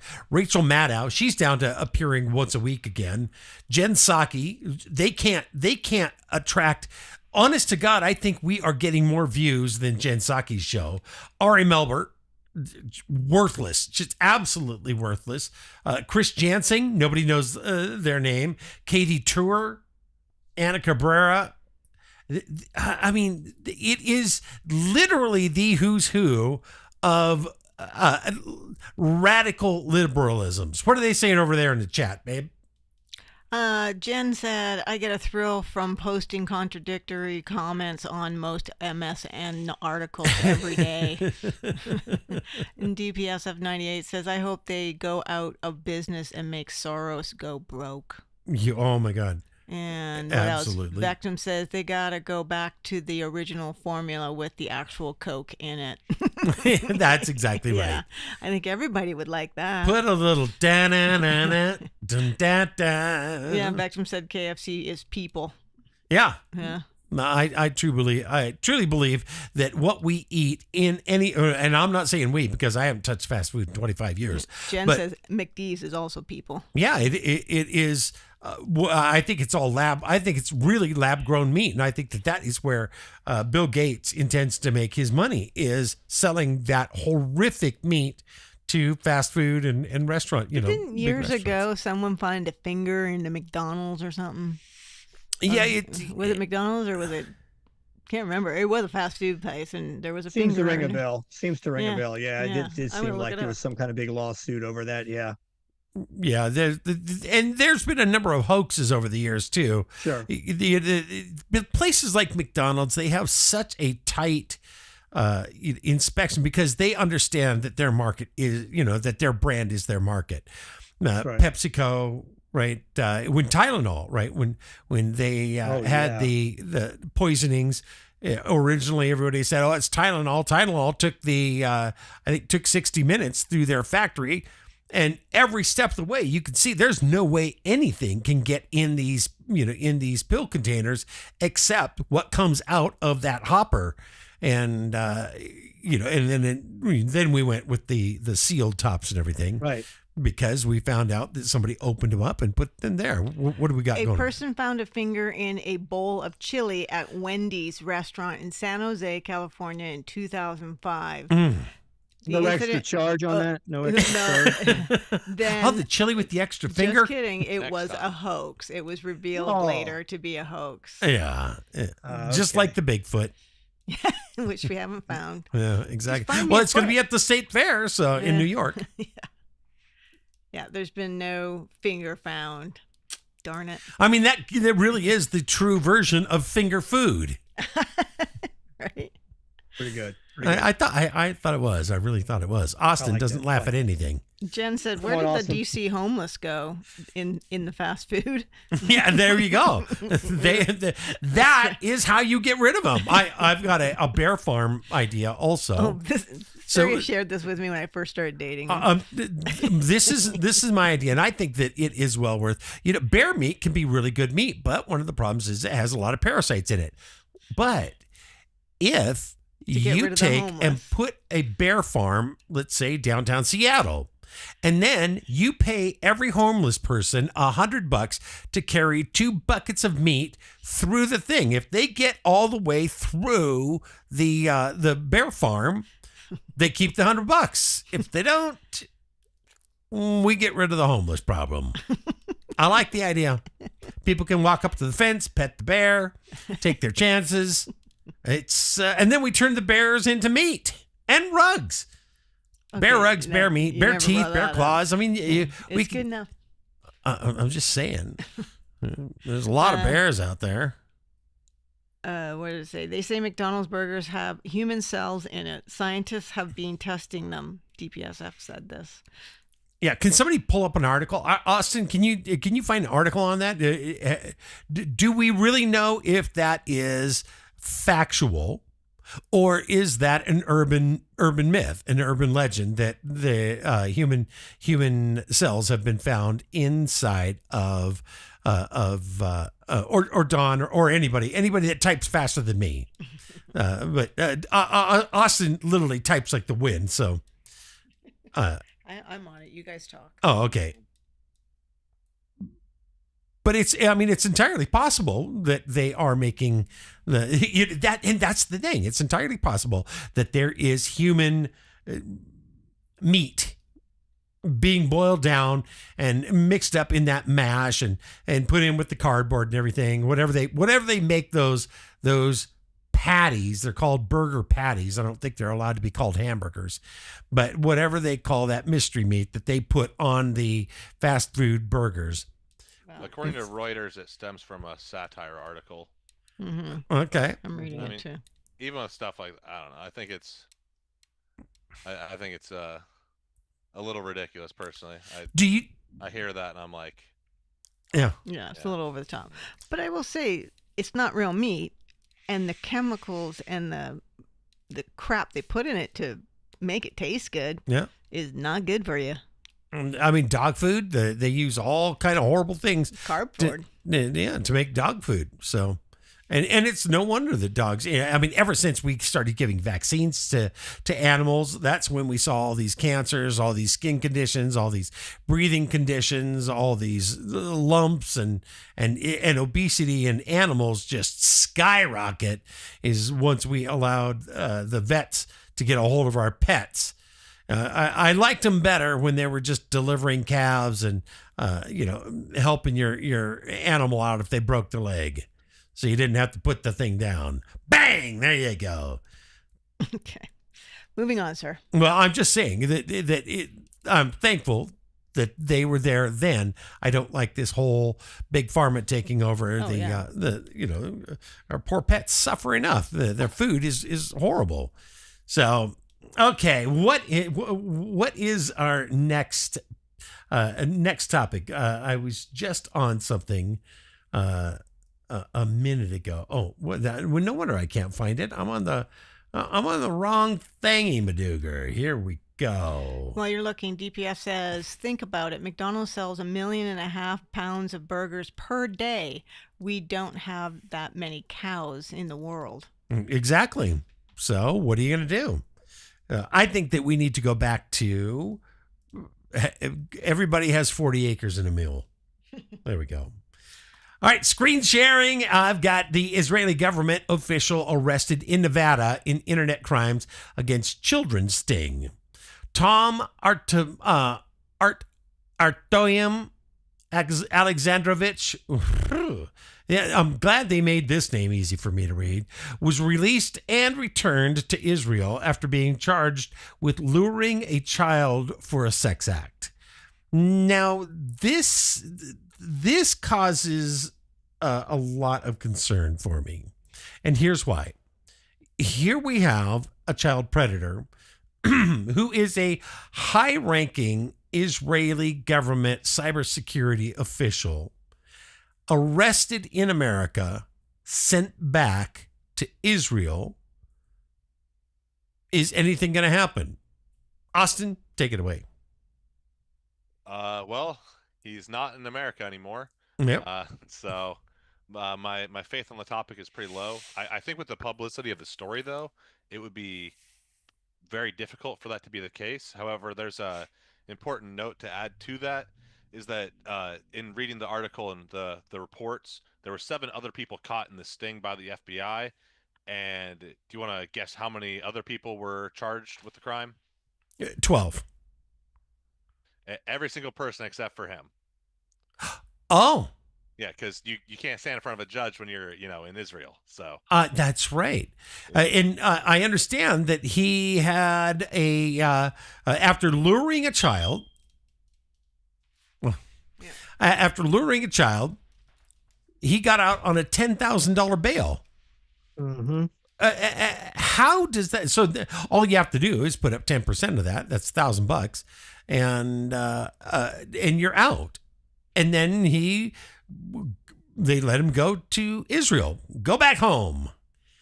and yet everybody else was charged and this guy wasn't. What? Where in anybody's mind in American, in the American justice system, how is that right? Anybody explain that to me? I'm just mechanically here as an attorney. I'm thinking the two things you weigh when releasing someone on bond is, will they return and are they a threat? And it's an interesting point because on the return thing, it's always, is the person a flight risk? Right. And this is really interesting language to say released him from custody on a $10,000 bail. As you say, most of the time with the bail bonds, when you pay 10%, and they put up, so somebody would have to put up the risk of $10,000, even if they're going to pay the grand and have the bond, established with the court. But that's based upon you better show back up. Right. Now, of course, that doesn't mean a whole lot. Right. It does mean that, but you release someone with the promise of appearance or the forfeiture of the amount of money. Now, I will say this. I knew a guy that did, I won't say what state, I won't say what part of the country, I won't say anything. Mm-hmm. Other than I knew a guy that got out of the business, and he told me that one day, a very high-profile person with $1 million bond, some guy showed up with the briefcase. True story. And he come in and they're like, hey, our guy just got federally charged, got $1 million bond. We're flying him out of the country. Here's $2 million. Here's the $1 million to cover in cash. Here's the $1 million to cover the bond that you're going to have to forfeit. And here's $1 million for your trouble. Right. And he went, please go find someone else. Mm-hmm. So I'm saying it literally. So yeah, if it's $10,000. Yeah. And this guy is some Israeli official, and he's back to Israel. They're not giving a rat's ass about $1,000, $10,000, or anything else. No, but I don't care. You issue the bond based upon the return. So there should be a return date. There should be some kind of another, they said before a court appearance, which would generally be an arraignment. You get the charge read to you, and this is what you could potentially get. It's a felony. It's a pretty low amount, too, for a felony charge. Real low. And it's my understanding that commonly they will take the passport away and you're not allowed to leave the town until your court appearance. There can be, some of the restrictions would be statewide, but it's basically, again, you get your M1A1 person under a bond. They've appeared before a judge. Maybe the magistrate set bond. Often they don't because the person's kind of dangerous or whatever. So if it goes before a judge or goes before whichever official, again, they're setting it based upon how dangerous are you. And it can be dangerous to yourself. If you've been making threats to kill yourself, they might keep you in custody. It's based upon that. Exactly. Are you a threat to someone outside, threat to yourself, or are you going to run? And clearly someone from another country that has the means to get the hell out of the country pretty easily, that's a flight risk. So to issue a $10,000 bond. Let me ask you this.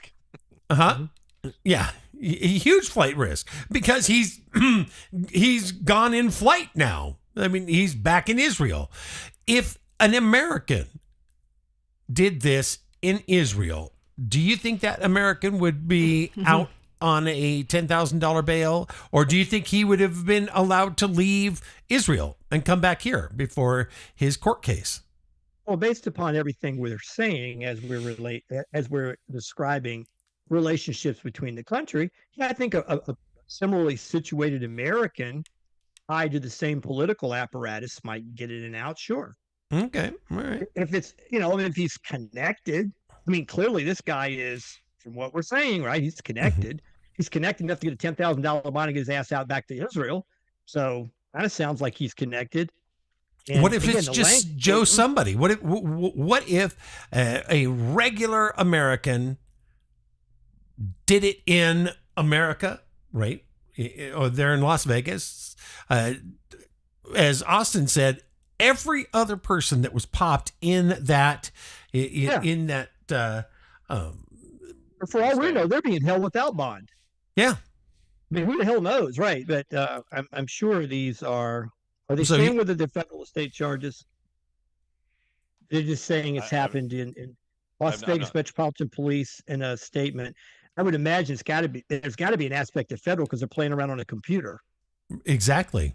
right? So that would trigger potentially federal charges.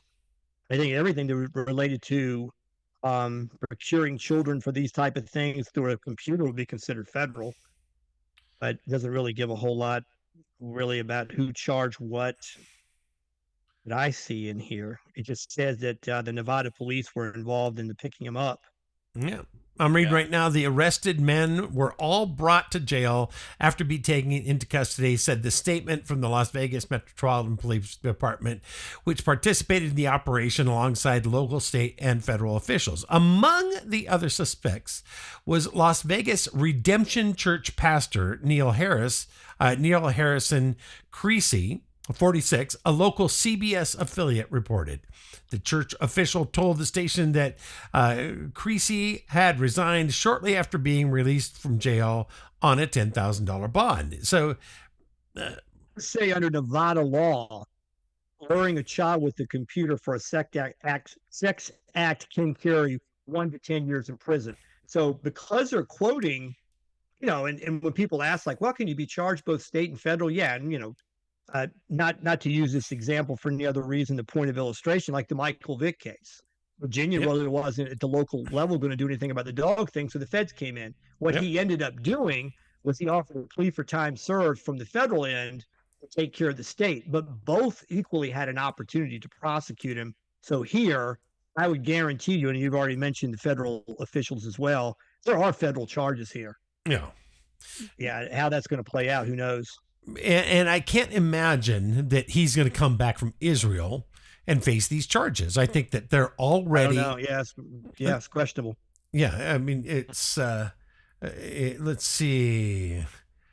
It's so strange how it's worded. It's worded like, and a part of your bond condition is you can go back to Israel. I mean, that's never a part of the bond condition. The bond condition is don't run off, stay here, stay local, whatever. So that's the damnedest thing I've ever seen is you're going to release somebody on a promise to return with a forfeiture amount of money, but leave the country.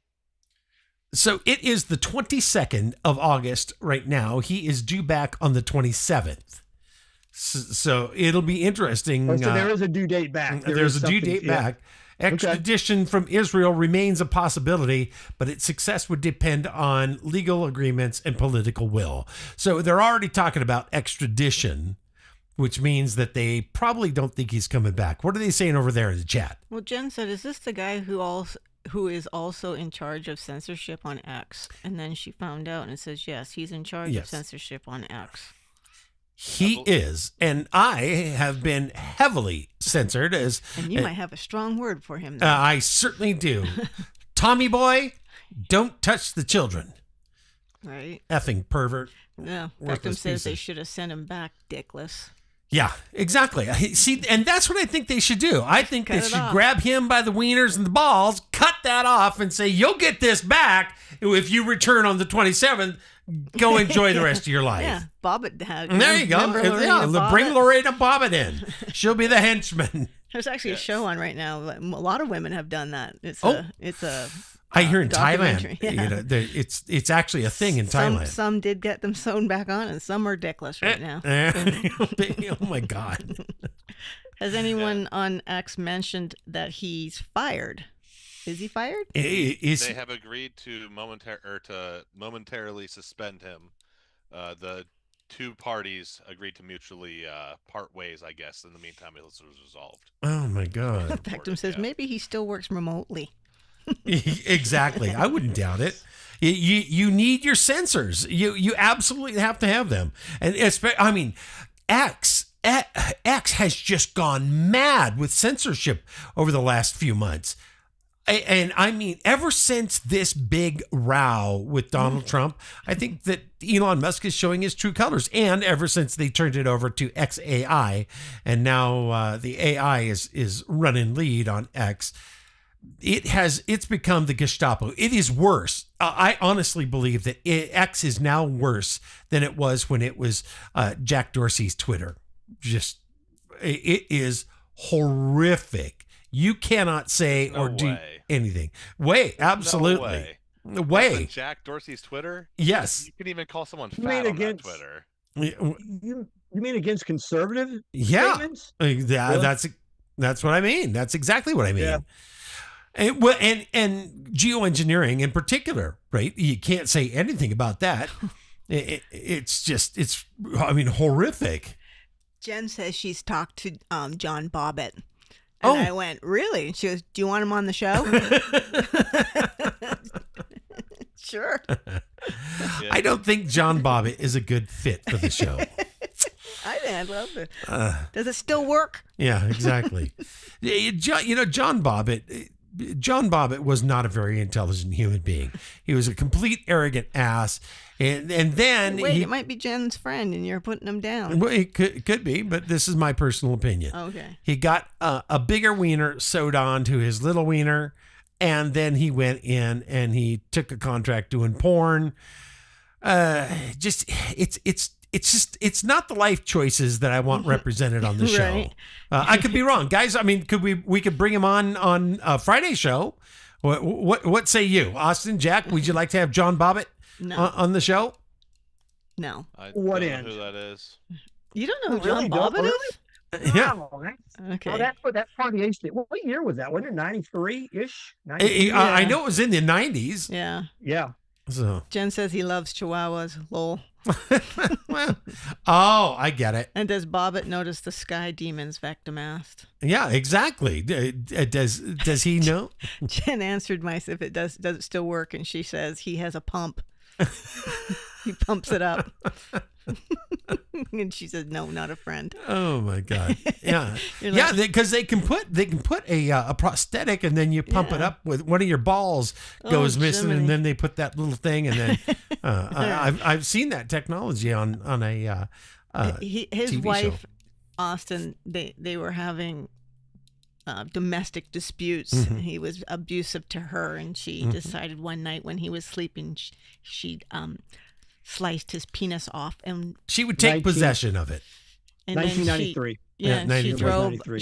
She left. She was going to leave him, and she thought she was just going to leave the penis there, but she was driving, and she realized that the penis was still in her hand, so she threw it out the window. Yeah. And then they found it later that night or whatever, and they sewed it back on for the man. Yeah, the police went out there and looked through. I think it was out in the grass among leaves and all this kind of thing. And they picked it up, threw it in like a box, and took him quickly to the hospital and found it. And they did reattach. But he needs a pump, it sounds like, to make it go. Yeah, well, he probably has a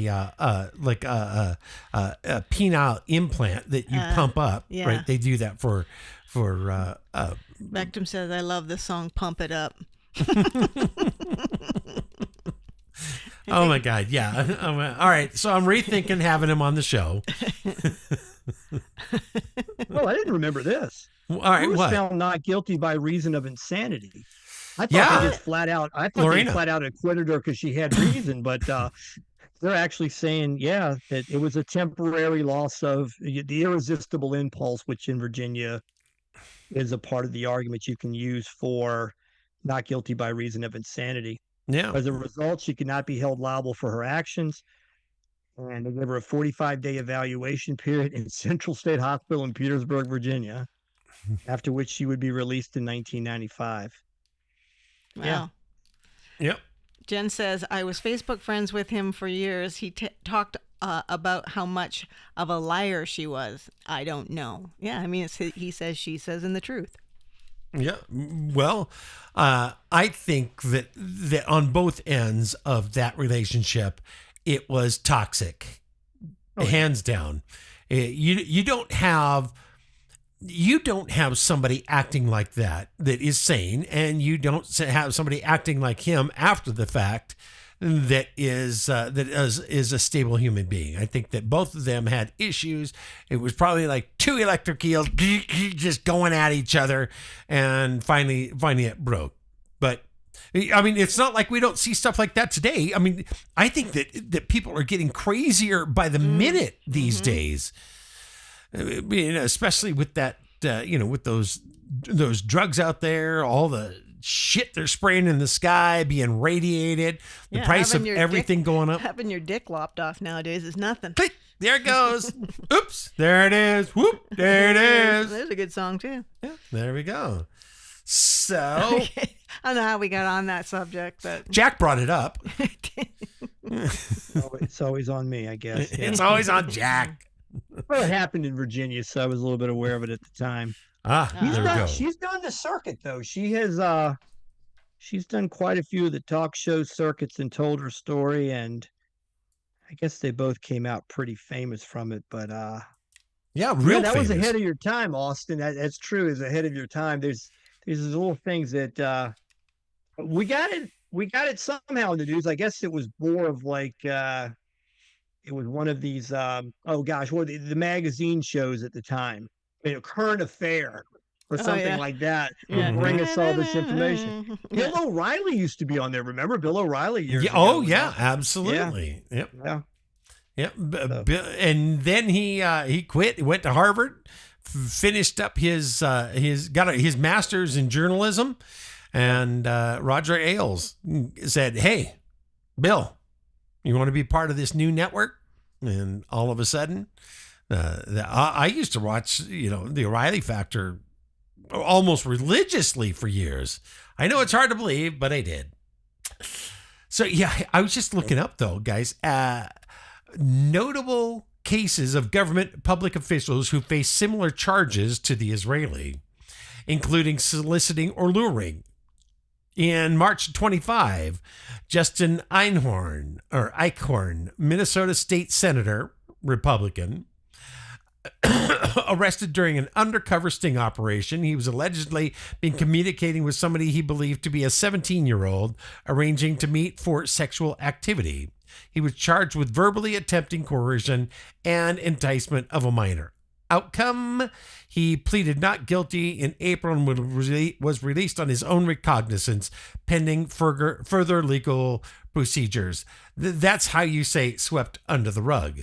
Mm-hmm. Brian J. Doyle, former U.S. Department of Homeland Security Deputy Press Secretary, 2006. He was arrested for trying to seduce what he believed to be a 14-year-old girl online who was actually an undercover sheriff's deputy. He was the Deputy Press Secretary of the U.S. Department of Homeland Security. Outcome, he pled no contest and was sentenced to 5 years in prison, followed by 10 years probation. He was also required to register as a sex offender and was released from prison in 2011. So that's good. I'm glad to see that. Ralph Shorty, Oklahoma State Senator. Boy, the senators really love this stuff. What on earth? A Republican state senator who served as the 2016 campaign chair for Trump in Oklahoma, was arrested in March 2017. He was caught in a motel with a 17-year-old boy, resulting in federal felony charges for child prostitution and trafficking. He resigned shortly afterwards in 2018. He was sentenced to 15 years in federal prison, followed by 10 years of supervised release. Love to see that. There we go. Let's see. The Connecticut School Resource Officer in 2024, Sergeant Ryan Moen, was arrested on charges of enticing a minor by computer, facing serious allegations. He tragically died by suicide. The same day he was scheduled for court. I remember that story. So it seems like we have a rash of this happening in America. The internet has done us no favors when it comes to accessibility. But you think that if the government can stop all kinds of content online, but they don't stop Meta. They say that Meta, both Facebook and Instagram, is the largest purveyor of child sextortion, child trafficking, and child luring. Can Meta not stop this? They obviously know and read everybody's text, especially with AI. Why is it allowed to happen? What is going on here? Thoughts, Austin? What do you think? I don't know. I think that I think the framing of that is a little bit like, well, of course this big company could do more, but I mean, at least I remember reading a bit about this a while back and seeing all the things that they do that infringe on all of our rights to kind of look at this and try to prevent it from happening. And it's a little bit creepy. The way that our messages are automatically scanned for certain words and things like that, and then reviewed, which is like a necessary evil in a way because, I mean, on one hand, safety, especially for kids, good thing. On the other hand, someone reading our messages, kind of fucking weird. I don't know. I don't really know that something like this is necessarily like a Facebook problem as much as people are going to do nasty shit. I mean, I don't know if you guys have been following the story that's been building up on Roblox about whistleblowers on that. I mean, it exists everywhere. Where there are weirdos, there will be weird things, unfortunately. Exactly. Is it 746, 743? I'm trying to think of that. Baby, we just did that segment on them. 743. I think it's 743. Oh, the Yeah, on Roblox and Right. on Facebook, on Meta, on X is huge, and it is where these groups go Lure. in and they attract these kids. They have them do something sexual online. They videotape them, and then they start extorting them. Right. First, they're love bombed. Right. It's like some girl gets a guy to show his privates online, and then they say, we're going to show this to the rest of your school unless you do this. And then it turns into heinous. I mean, the stuff that we read, we couldn't even read it all. It's self-mutilation. Yeah. And then it gets so bad that they end up killing themselves, and they videotape it. The end result that they want is for them to unalive themselves on camera. And because they sell these snuff films for... And people buy this shit. Yeah, 764. There's There just we a lot go. of sick people in this world. And so, to your point, Austin, yes, Meta reads everything and they look for particular words. Why can't, if they can stop me from talking about, and they do. I mean, I was thrown off for Hunter Biden, the Hunter Biden laptop story that now turns out to be, I knew it was true. We all knew it was true. But I was thrown off for 3 months of Facebook when I just reposted that right before the election. Right. And I was summarily dismissed from Facebook. If they can do that instantly, you don't think they could stop grown men from trying to groom children and lure them by using that same technology? They don't. Yeah, but give their argument like the proper full flesh to it, because what you're posting is on the timeline, seen by other people. What's happening is often like behind closed doors and personal messages, things that are scanned until it's reported. Like I think there's different levels of stuff. Not that you should be banned for sharing the story or anything like that. A true story. I think it's ridiculous. Yeah. I mean, there's a lot of true stories that were swept under the rug. I mean, a lot of this is, I think, for advertising purposes and pressure like that. Yeah. Because advertisers you don't want your ad about some health thing right underneath this vaccine's going to kill you. It makes your company look bad. Yeah. And then, unfortunately, they just crack to the pressure because they're going to pull off the platform. You got a good point. And it sucks. It sucks. Yeah. It kind of defeats the whole purpose of the platform. Entirely. But doesn't it defeat the whole purpose of the platform, throwing people off? Jack, I'm going to toss this to you because you're an attorney. Doesn't it defeat the whole purpose of the platform, throwing me off and millions like me who posted real stories about Hunter Biden and Hillary Clinton and Barack Obama and any other, of the criminal consorts there? Doesn't it defeat the purpose of doing that? If it can, then why wouldn't they stop the huge amount of child sex trafficking and trafficking in general on Meta and X and Roblox? Where it becomes a little bit complicated is this whole question of who is a government actor. Yeah. So I think if somebody, getting back to what happened to you and saying things that obviously were true and got you shut down on a platform, if they are private actor and they want to censor you in whichever way they want to do, they're a private actor. Mm-hmm. The question that came up, and the best analogy for this, or the best way to make it clear for someone is, I think it's best.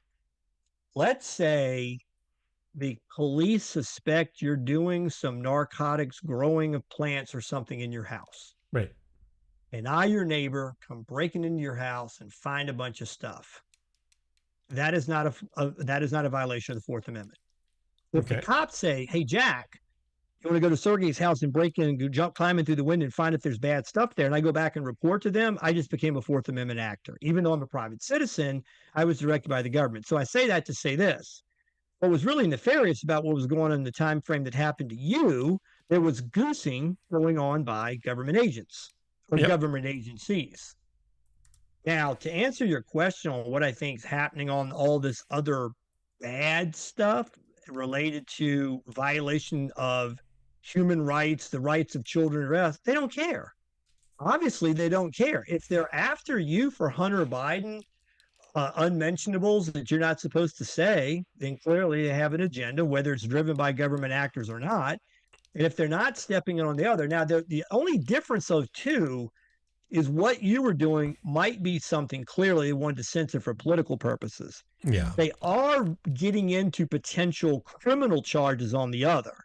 Mhm. And they're really not cops. But I think it does probably get sort of hairy. Like, where do you go if you're the private actor doing this gatekeeping? Like, what language triggers, like, oh, got to cut that out, got to cut that out. But clearly, some of it, from what you're telling me, is flat out attempts to lure children into bad situations.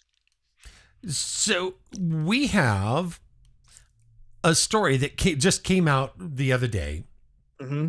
Well, I guess it's been out for a little while, but the migrant hotline that the Biden administration set up, they had 65,000 calls of migrant children that were being trafficked. It was the hotline for that Right. went unanswered.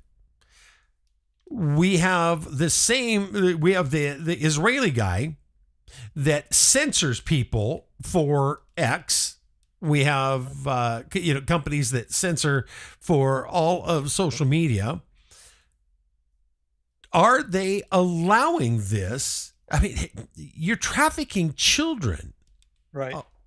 You would think that there would be a task force in each one of the social media companies, but there's not. I wouldn't. Tasks. I wouldn't think that at all. Why not? I don't think that, because these are the people that run these things.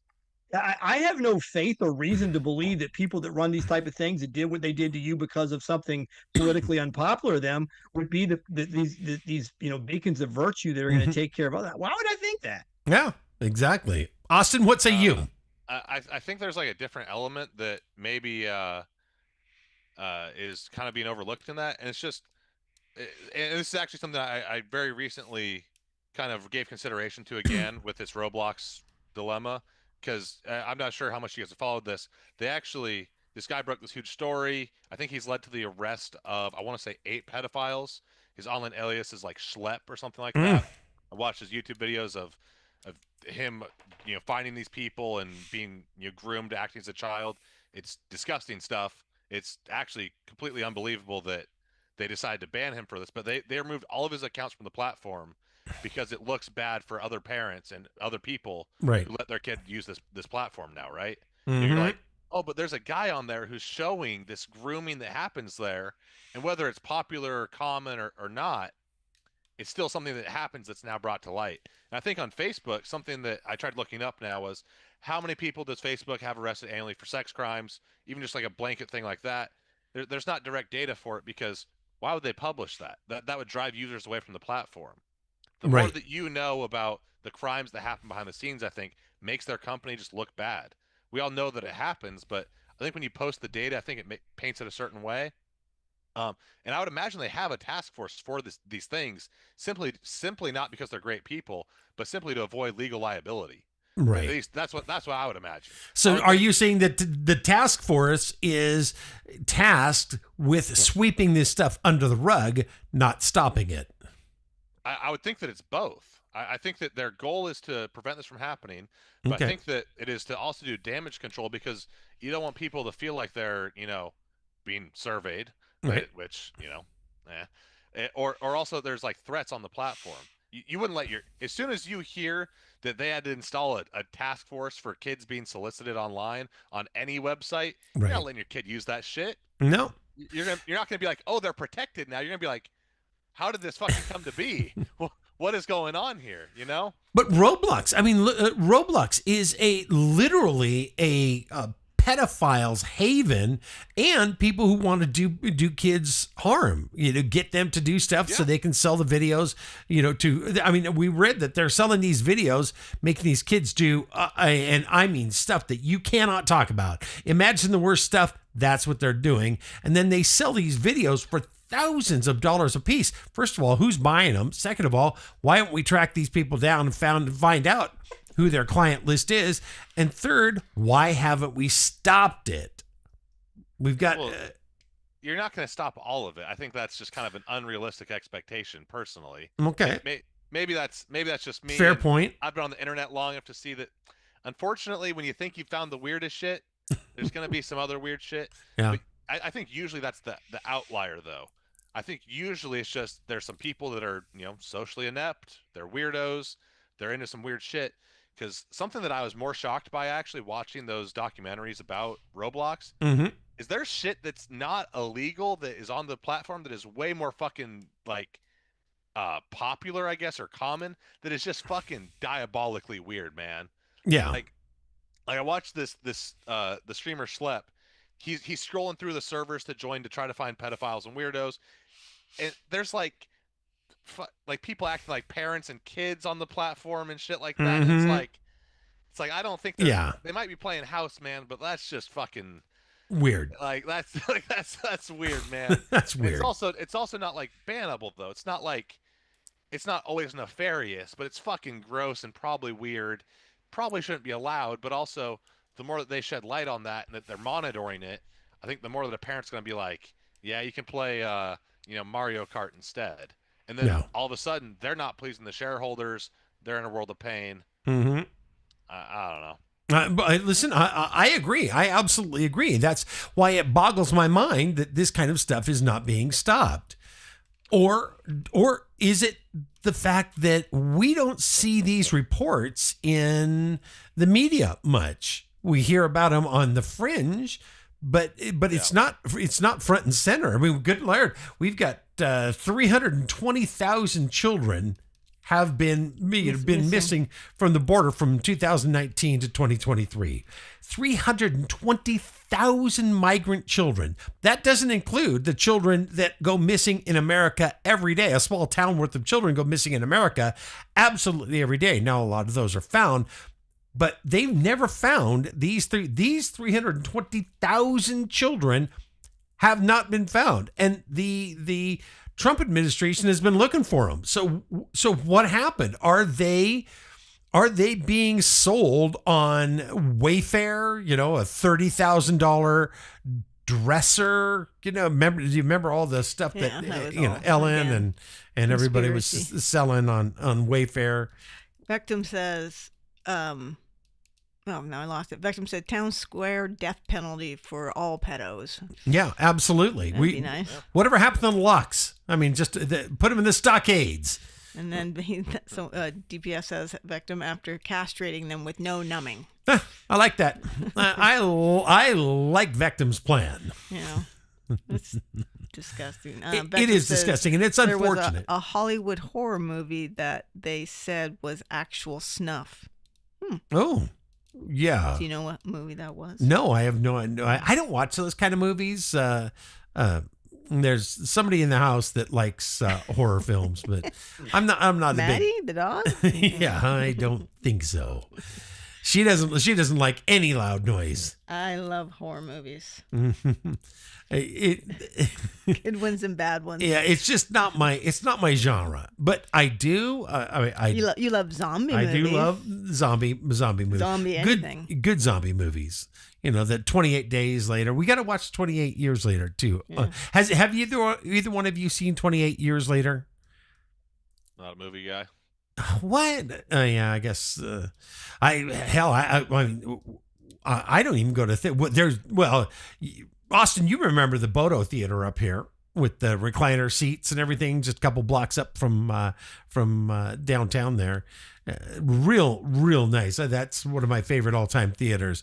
But no, I mean, I guess we don't go see a lot of movies, but we were for a while. But Yeah. you kind of, I think everybody does something, quite a bit, and then we're like, don't need to do that anymore. Yeah, exactly. So. And there's not a lot of good movies coming out. Whatever happened to good movies? What do you guys think of the state of the movies that are out these days? Culture. We lost the culture. Yeah. I mean, that actually, it's funny you mention all this because I just went through my Amazon or whatever. I'm like, I gotta watch something. Let's what's on, and I found The Firm. And Oh, it's yeah. 1993, and I'm watching it. It's a Grisham book made into movie, but you're looking at the actors that were in there. You're looking at the times. There's no hidden agendas. Mhm. And on the flip side, 1993ish as well. I watched My Cousin Vinny recently. Yeah. And I for whatever reason I pull. So I see that kind of sweet spot, 80s, 90s, up to a certain point. Mm-hmm. And then the culture has just gone so, to me, downhill. There's just you've seen it. We've all lived it. Every time there is a movie out, there's a dust up about somebody has to say some agenda or, Right. and then the whole thing becomes not so much about the movie, but some bullshit at the some other level of we've got to have a controversy over everything. Exactly. And so when I say like My Cousin Vinny, or I say like The Firm that I watched the other day, what the hell was the controversy? Yeah. Tom Cruise certainly wasn't then probably much of a controversy. He was still an upcoming actor, and I mean it's still 7 years removed from Top Gun. I mean he was established, but it's a movie. It's a movie about some kid from Harvard that ends up with the mob, a mob law firm, and has to squeeze his way out. Great movie. Exactly. Suspenseful, right? And there's no other hidden agenda. There's no question about was there enough representation of this, that, and the other. We just didn't think that way then. It's just life. It's just movies that reflected some aspect of what we could imagine to be real life, and it's just not that anymore. So how the hell can they make? Well, I think that's part of the problem with making movies is they have to weigh so many things. Yeah, I absolutely. mean, you can imagine what's happening in the studio. Like, oh my God, do we have enough of that? Do we have enough of this? And who the hell knows? But look at the rise of documentaries, though, right? Yeah. I mean, really, documentaries have come into their own, and now they're huge. And, video on demand has made that possible. But I think that a lot of people are giving up on the regular movies because you're right, because of the woke agenda, and moving more towards reality TV, documentaries, and series like Stranger Things and what are the other popular Wednesday. I guess those shows are she's just getting. kind of- This kind of. I love good documentary. Yeah. I'm looking forward to the chemtrail movie that's coming out. Absolutely, that's right. Chemtrail. What is it called? I wrote it You're down last night. stuttering, Mr. Brown. Because I can't remember it. Let's see. What was the name of that show? Climate Trails. There we go. Yeah. We got Climate Trails coming out. We had Justin Harvey on last night. He's in that That was a documentary. really good and talker. then Austin, I know that you have an interest in documentaries. Do you think that the rise of companies like Netflix and Prime have really played into the success of documentaries as a mainstream, as a viable mainstream business model? I'm actually just not sure. Ever since I've been, watching movies and things like that, documentaries have always been popular. Yeah, I probably started watching Netflix movies when I was maybe like actually for myself, not just with the family, right after it switched from, the disc to the online streaming. Right. I wish I could remember what year that was actually, because that was when I actually started watching things for the first time. I think it was 5 years ago. God, I wish. Yeah. No, I don't know. It's a good question. I do kind of relate to what Jack said a bit though. I actually have probably even gone too far to the other side of it, where now I feel like I'm looking for like the controversy or the virtue signal. Right. Like I remember actually just the other day. It's funny you bring this up because I saw that Snape was supposed to be played by a black man in the new Harry Potter movie, and I remember being kind of pissed off about it. And I'm like, wait a second. Yeah. Is it really that big of a deal that he's black? Probably not. But also, Snape is this pasty ass, ugly looking white dude. It's kind of what makes him creepy. Like, and then I'm like, wait, but now I'm sitting here like actually like considering a character based on his race. Like, that's just a fucking waste of everyone's time. Yeah. Right. Like, and then I'm like, oh my God. Now I'm bringing it up on a podcast. Like, I'm never gonna get this time out of my life back. That's exactly right. What have I become? Here's Basically, yeah. Here's the thing. Why aren't we telling stories of black history or real black people in whatever part of the world, the trials, the tribulations, the accomplishments, right? Because it is all about here's life, here's the person, here's the struggle, this is how they overcame it, and end of the movie. Well, why do we have to take something like Harry Potter and Snape, a beloved character, absolutely beloved character, A big character. Well, A big character. huge character, And change it. and change that? Why do we have to do that? Why is it that we can't say it was a white character, then it's a white character now? That's the way the book was written. Look on your screen. I'm looking on my what screen? Your Rumble screen. Oh, hold on. I'm checking.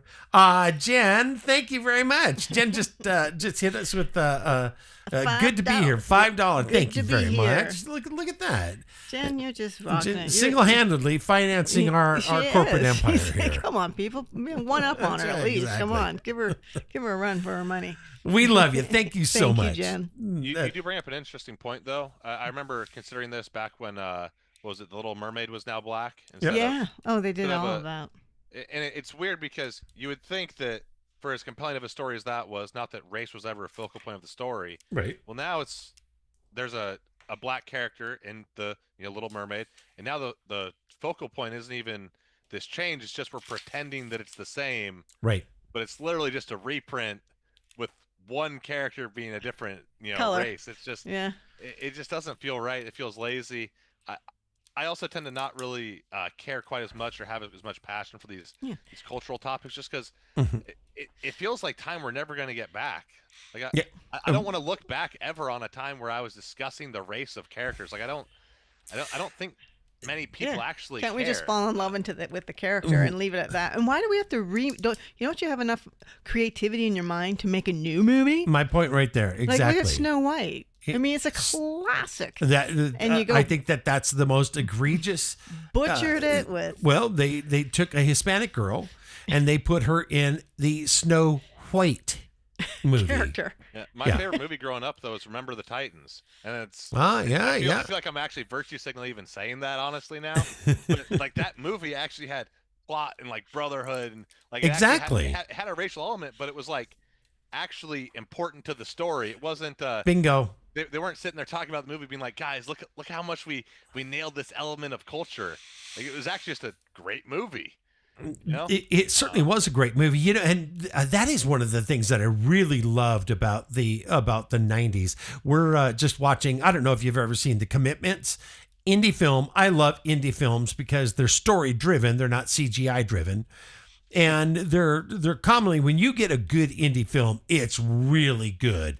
I mean, somebody's put a lot of work into it. So if you've never watched The Commitments, it is well worth it. The music is phenomenal, but the basis is you got a bunch of kids in Dublin, Ireland, that start in the 90s, in 1991, they start a 60s R&B soul band. And It's just really cute. Yeah, it's done real good. The music is phenomenal. They say the black are the Irish are of the black. How'd they say it? Yeah, but Ireland is are the blacks of Europe. Yeah. And then Dublin is the black of Ireland. Right. And then the south side is the black of Dublin. And they're talking about soul music. We're as black as they come because we come from that area. Yeah. And that's the story right there. It is that struggle. So why can't we put more stories together? Less agenda, more stories. Leave the past alone. Just make your own shit. Yeah.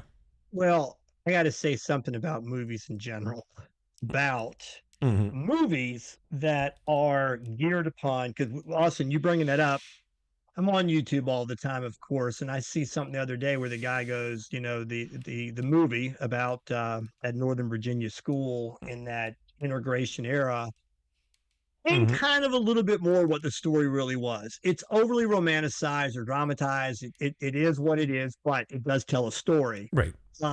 And that's why I find documentaries, where I'm going with this is, I find documentaries so much more fulfilling in some sense, because now, again, could there be a slant to a documentary? Like 42, one of the criticisms of 42, I think Jackie Robinson's one of the greatest heroes in American history.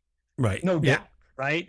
But one of the critics, and I heard from a black critic, he goes, everybody was too angelic or too much the devil. It was too extreme, trying to push in this 2-hour movie this story of a man integrating baseball, etc. So I say that to say this. I recently watched a documentary. I didn't know this history. Dizzy Dean was a Southerner, a famous pitcher in Major League Baseball. One of the guys he loved dearly was Satchel Paige. So I'm watching this documentary, and they're barnstorming. And Dizzy Dean, this white guy from the deep South, this is country as you get, loves some Satchel Paige and wants to help him and all this. And then Bob Feller comes into it from Iowa, who probably never saw a black man growing up. He's an ally. And they've got these elderly black gentlemen on there talking these stories about barnstorming with the white players at the time. Now, that's a documentary telling you what the relationships were between these players. Yeah, absolutely. Before the color barrier is broken.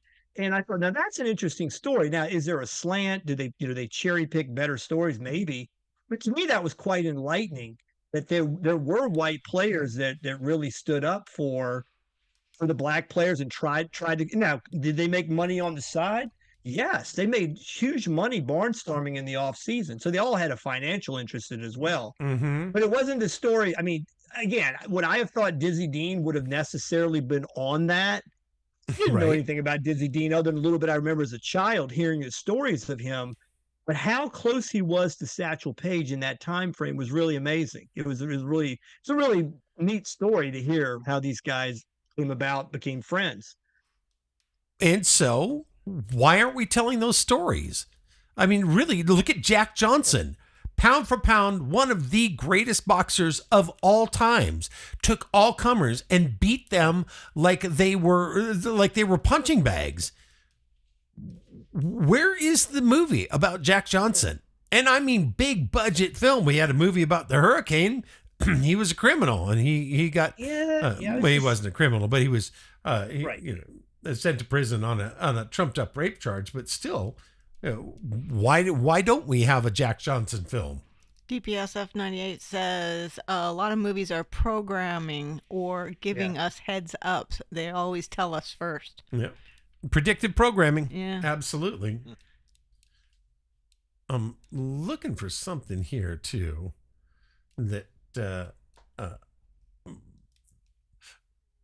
I think that what we're seeing is a kind of a blackwashing or a minority washing of current stories for a political purpose.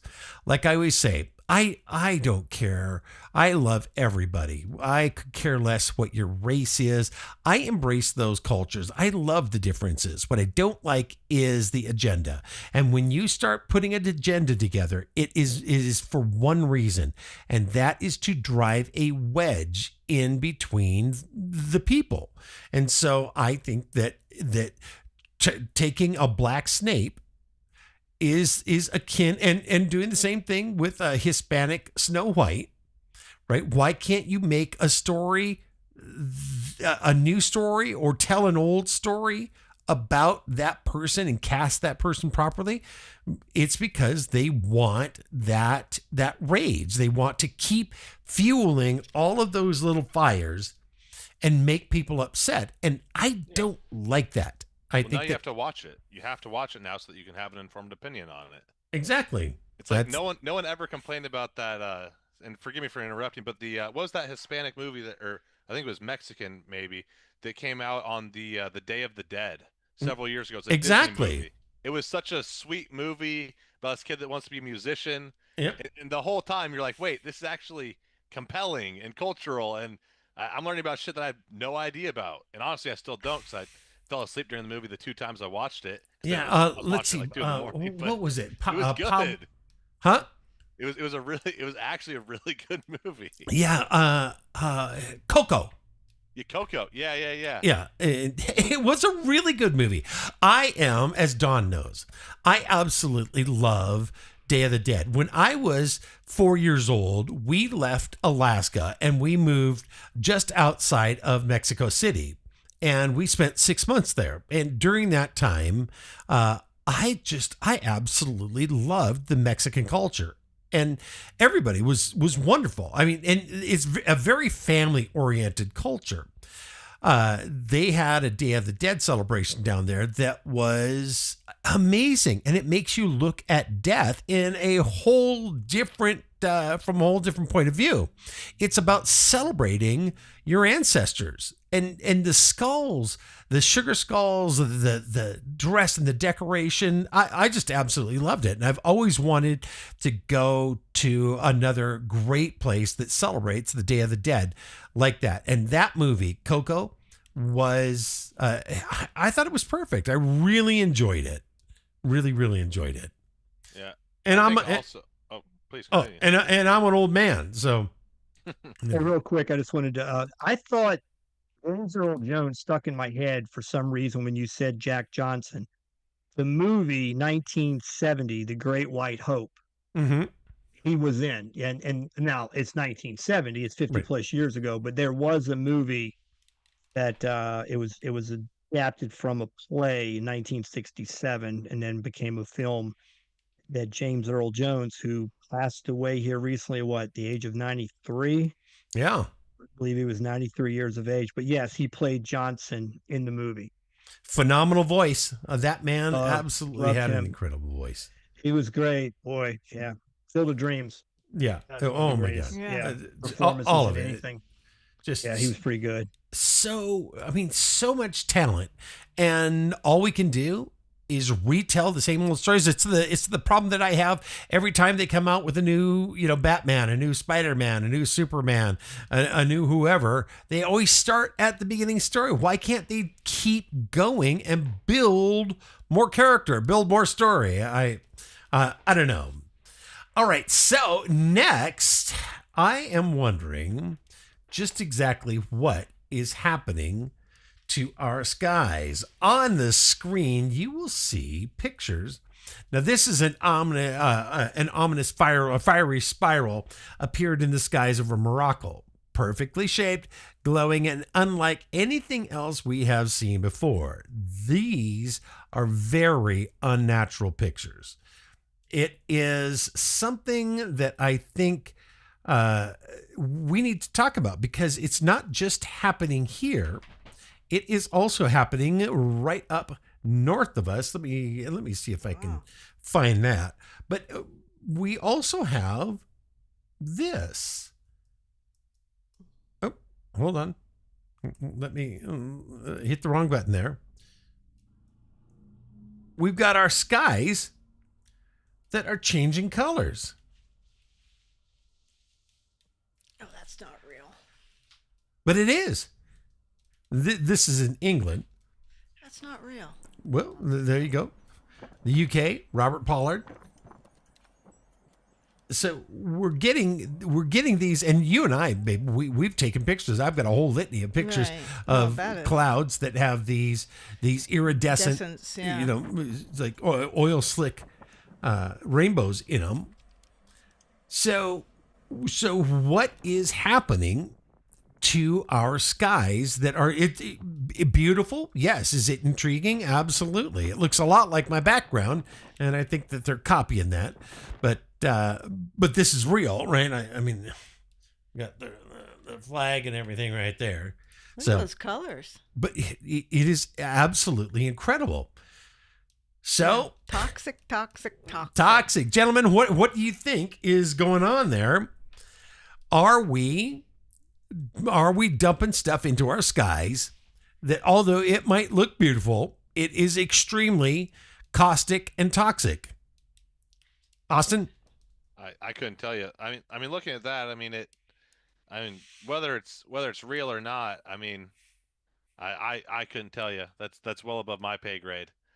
I mean, it looks otherworldly to the point where I am not Question super it. sure that Right. that's legitimate. I mean, if it is legitimate, I mean, there's, probably a pretty good chance that I kind we're of gonna have believe a it visit from another because planet. I've seen when I went, I flew home to see my son, and I got up into the sky. I went through the oil, like the trails, like you could tell you were going through it. And when I got above it, when the sun was hitting, it was changing colors. The clouds were going purple and yellow and green and red. Like you could see like this oil slick on them. Mm-hmm. It was just really freaking. I didn't have my phone on, so I wasn't. I was so in awe. I just kept staring at them. Actually, no, I did take some pictures, didn't I? Yeah. Yeah, I took some video, and so I could see if the sun's hitting it just right, it could magnify those colors even more. So we've never seen those colors up until the last 5 years, I'd say. Right. What's going on? Let's see if I have those pictures. Yeah, because it really does worry me when you see new colors in the sky. It means strontium, barium, aluminum, right? You've got cadmium, you've got, colors that reflect from all of these really toxic heavy metals that are being sprayed in the sky. Now we are getting huge amounts of spray.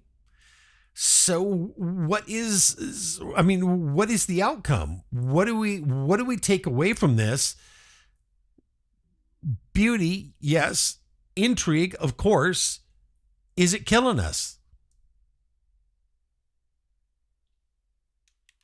Nobody. It's Crickets. awfully quiet. Crickets. Jack, what do you The think? Tornadoes last spring were otherworldly. The storm front rolls in. Yep. NJBC.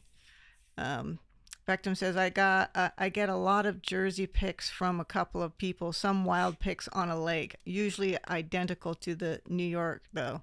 So colors, crazy colors. Yeah, very crazy colors. There's Christy put a picture of this disc-like object up in Sandpoint. Huge. And we used to live up in Sandpoint. I'll tell you, you're going to be hard pressed to find a more beautiful lake. It's just absolutely incredible up there. Tex Mexicana says they're poking holes in ionospheres so that solar radiation from sunstorm is leaking in, plus chemtrails. Oh, there we go. That absolutely. That makes sense to me.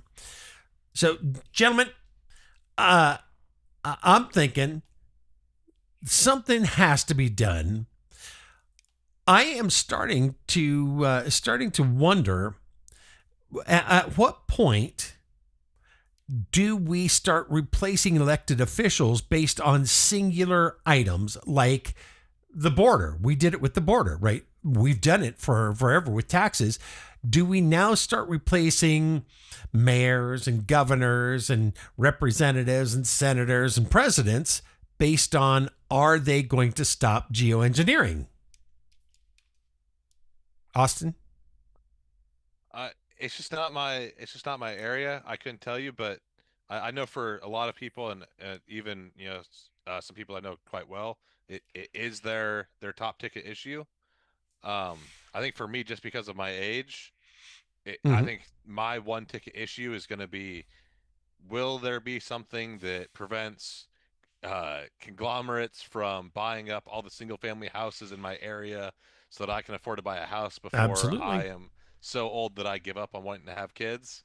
But I mean, the premise of your question, though, I think is a very growing thing in the culture right now. I mean, I know many women who feel extremely strongly about abortion, and their vote hinges entirely on Right. will they allow abortion or will they not allow abortion, depending on which side of the aisle they're on. So I mean, I think it's actually a growingly common thing. Maybe it's always been that way, though. Yeah. I wouldn't know. All right, we got about a minute left. Jack, what do you think on? I thought we go to 9. Huh? It's only 8:30. Yeah. We don't go to 9? No. Oh. Yes, we do. Oh, we do go. It's 6 to 9. You know, oh, thank God. Okay, well, we got a half an hour left. Yeah. Oh boy, have another beer. Yeah. I was going to say, have your drinks been good tonight under the table? I guess so. He We were talking wishes. about getting a reposado. Yeah, no. Yeah, I We need to quit. see clips of all the times you took your head off camera tonight and had a little. Yeah, no, he's drinking water. Reminds me of when the math teacher at my high school got arrested for drinking on the job. Yeah. Oh boy. It reminds me of the time that your was it your history or English teacher got arrested for taking his wife out? Yes, it was my history teacher. I was there for that. I was in the class. I was a student. Yeah, Sorry. Yeah. right, exactly. I sent you a video of that cloud. I'm not sure if you're going to see it on screen, but as you look, if you're going to show it, turn off the sound though. Yeah, right. If you're going to show it, it's like as I go over the cloud, you'll see as I pass it, it changes color. Right. It is well.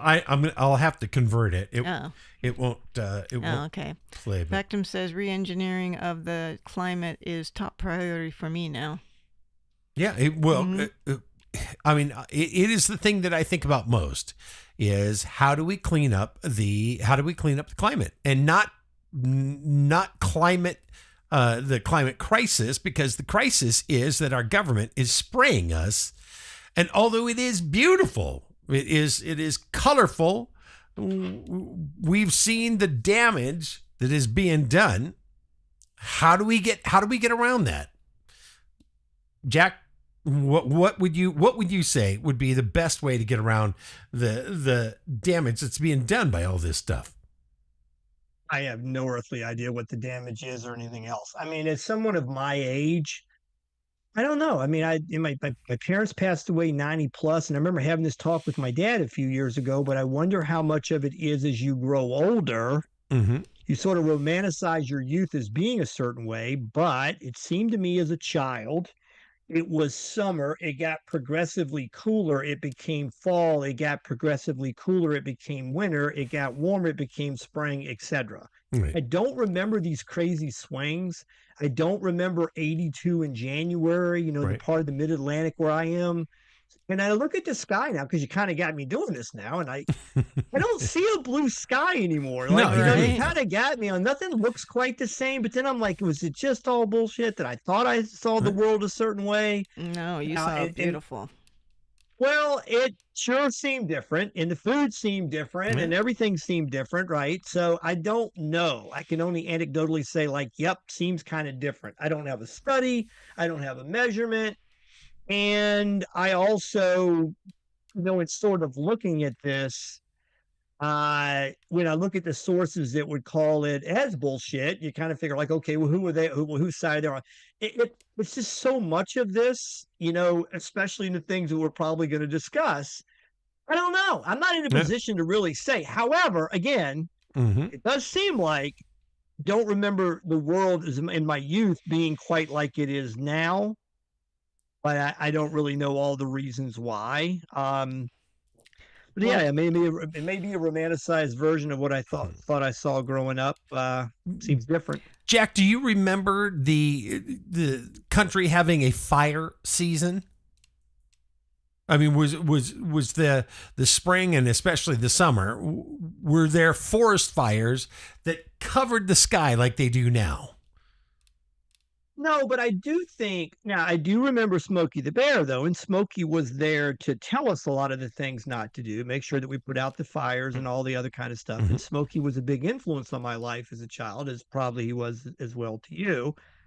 And I remember Smokey talking about some really big forest fires, but I think a lot of the stuff that goes on in certain states unmentionable here, poor management of resources. It's not, they've diverted water away from where it play, all the stuff that's being said. So if you set up a tinderbox, basically because of stupid things you do in the management of natural resources, but I don't know that necessarily means there's a climate difference or anything else. I just think it's piss poor management, I guess, right? I mean, I think that's what we're saying. Well, I have a different take on it, right? Okay, well, and a lot of people that are on this here today are believers. Yeah. I mean, that's part of our Well, because we have so much science that tells us, and now we have the USAID, we've got the EPA. Lee Zeldin came out a few weeks ago and said, yes, we have been doing it. You're right. You caught us. We've been doing it since the 60s or 70s. I'm lost. I'm lost. I want to. On geoengineering. Well, yeah, but you just went down the road of forest fires, right? Forest fires, exactly. And let me tell you how it connects. Okay, Right now, Nova Scotia and New Brunswick are spraying their forests with Roundup. Roundup is highly toxic, and it doesn't choose what to kill, and so it kills the roots of everything.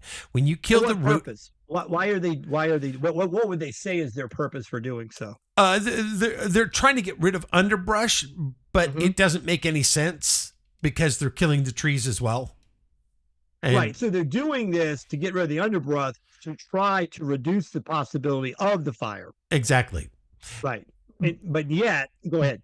Also, we have when you spray the skies with strontium, barium, aluminum, graphene oxide, cadmium, what that does, silver oxide, silver dioxide, aluminum hydroxide, right? All of that falls down and it's sprayed daily.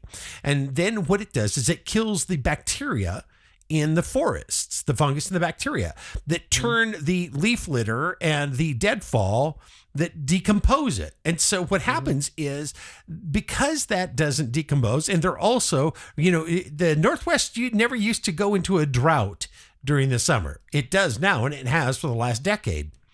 Right. What we're seeing is cycles of the weather being manipulated. And now the last 5 years, I think we're now in our fifth year of summers being drought in the entire West.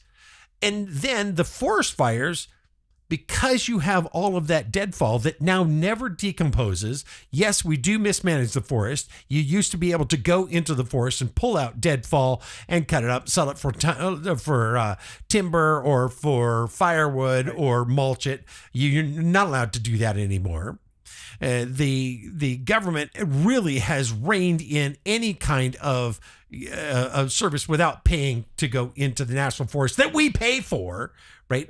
But so you're creating an environment that the bacteria dies, the trees die, the roots die. We've got huge, if you drive through from here through, over to Portland, you will see miles, 50, 60, 70 miles of dead trees, because the beetle infestation thrives when that tree is unhealthy. So when we're making the tree unhealthy, those tree beetles get in and they do all sorts of damage. Tree stops drawing water, and then now you have standing timber. Now you have deadfall timber. All you need is a spark, a lightning spark, or a cigarette tossed out, somebody's campfire not all the way put out, or a directed energy weapon, zap, and all of a sudden, You've got a But fire. just so I'm clear again, you're saying this is the maybe orchestrated side effect of an attempt to kill the underbrush so as to reduce the possibility of forest fires. That's in the name of that is why they're doing this chemical dump on the No, forest?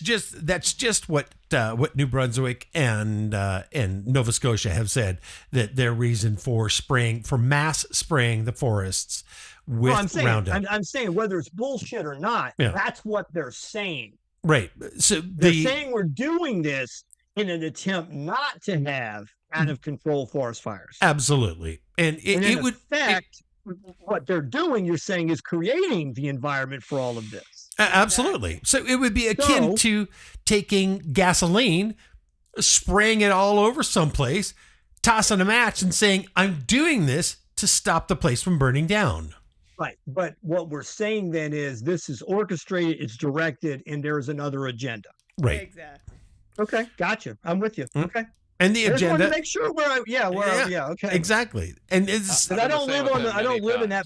Go ahead. Say what? No, I've done the same with him many times so that I can understand. Yeah, where because I see that I'm in an environment where there's a belief of certain things that I'm not like well versed in at all. So it's kind of like, well, I've gone to the 6th or 8th book of the Bible, and you're preaching from it. I've made him repeat this a million times because, like what I always tell him is like, look, I believe what you're saying. I don't think you're wrong. Even I just don't know exactly. Like, you've explained it to me, right? Sure, but there's so many damn topics out there of vital importance to everyone. I would go crazy trying to keep up more than I already do. Which I'm already going crazy. People pick their battles and what they're passionate about, and we're passionate about clearing our skies. You know, we definitely. There's so much that is wrong with this world. But you can't fix them all, so just focus on one. But my point is, with all of these colorful skies now that we are now seeing, I mean, that video keeps going on and on and on. It's pictures and video from around the world with these rainbow colored storms, and that is not natural. So what else are we doing? Tex-Mex said that they're punching holes in the atmosphere and letting the solar radiation from sunstorms is leaking in, plus the chemtrails. Yeah. So, boy, messing with Mother Nature. The reason it concerns me is because will we get to a tipping point where Mother Nature just says, screw it, everybody's gone for a while? Because for Mother Nature, I mean, literally that commercial growing up, Jack. Don't mess with Mother Nature. Don't mess with Mother Nature. I think that was butter. That was a butter commercial. That was a butter commercial. Wait a minute, I know this. It was a margarine commercial. It was actually a margarine commercial, and they're like, it was too much like butter. Yeah. And then that's when she would say, Fleischmann's? Fleischmann? Oh, yeah. Yeah, don't mess with Mother Nature.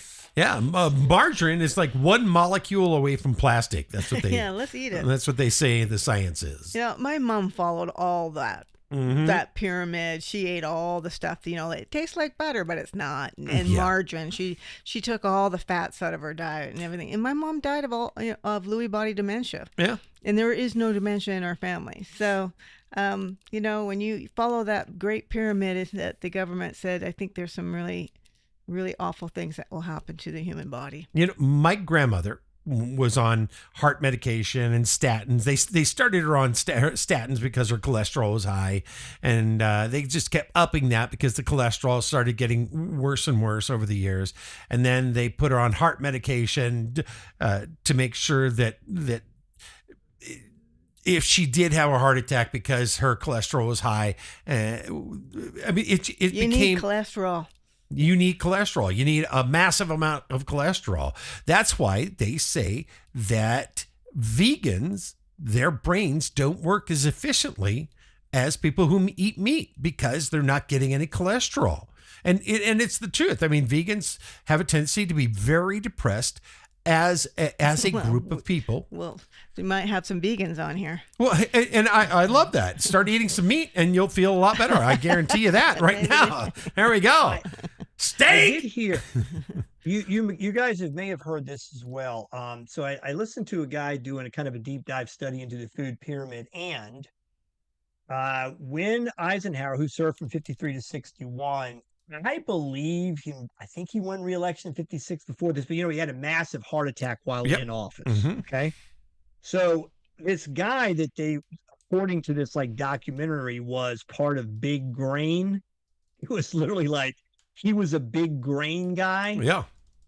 He was, I believe at the time, the Surgeon General. He comes out and says, Ike had the heart attack because he eats too much red meat. And this is when the whole red meat thing, turns, right? Exactly. Then he comes out with the pyramid where all the grains are the heaviest part of the bottom.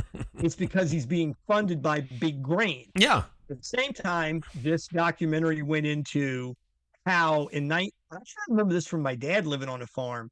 Whatever the hell you cooked the night before, they just threw a cheesecloth over it and you ate that in the morning, whatever the hell was on the table. So no one thought in terms of breakfast cereals. So once again, big grain comes in and convinces you. And they're with the dairy industry to convince you that you're supposed to be pouring that milk on that cereal. Okay. Yeah. So saying all that, what they didn't say was Eisenhower. This was an interesting point. He smoked 5 packs of cigarettes a day. He's knocking out 100 cigarettes a day, right? And they don't get into that. Might have had something to do with his heart ailment. No. But America buys in. America does buy into the food pyramid.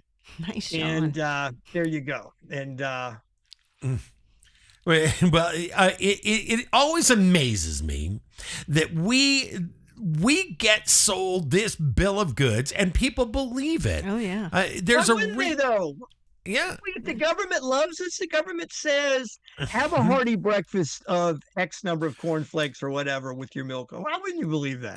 Well, and your doctor. I mean, my mom would go to the doctor and he'd say, well, Jerry, you need to stop, eating this. You need to lose some weight and all this stuff. And she was like, okay, doc, I believe you.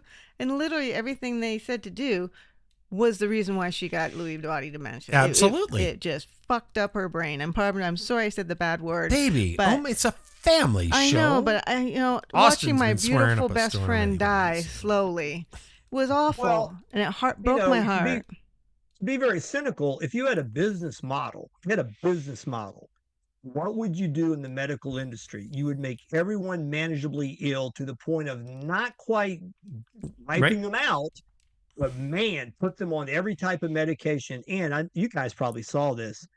One of the more prominent podcasts had a gentleman on that was a doctor, cardiologist. And he said, I couldn't help myself. I had to do a deep dive study and I looked into, and I'm not giving, by the way, disclaimer, I'm not giving medical advice, but it was interesting what the guy said. Right. He did a deep dive into all the cholesterol medication and said, after doing the deep dive, he saw maybe somewhere approaching 1% difference in the outcomes as it related to heart disease between the people on the medication and not on the medication. Right. And the person doing the show said, and as a result of that, what? Because when they come in, I said, hey, you want to be on one of these medications, knock yourself out. But I can't see, in my professional opinion, a reason why you would, because there are some side effects. And again, I'm not giving medical advice, but I thought it was really interesting.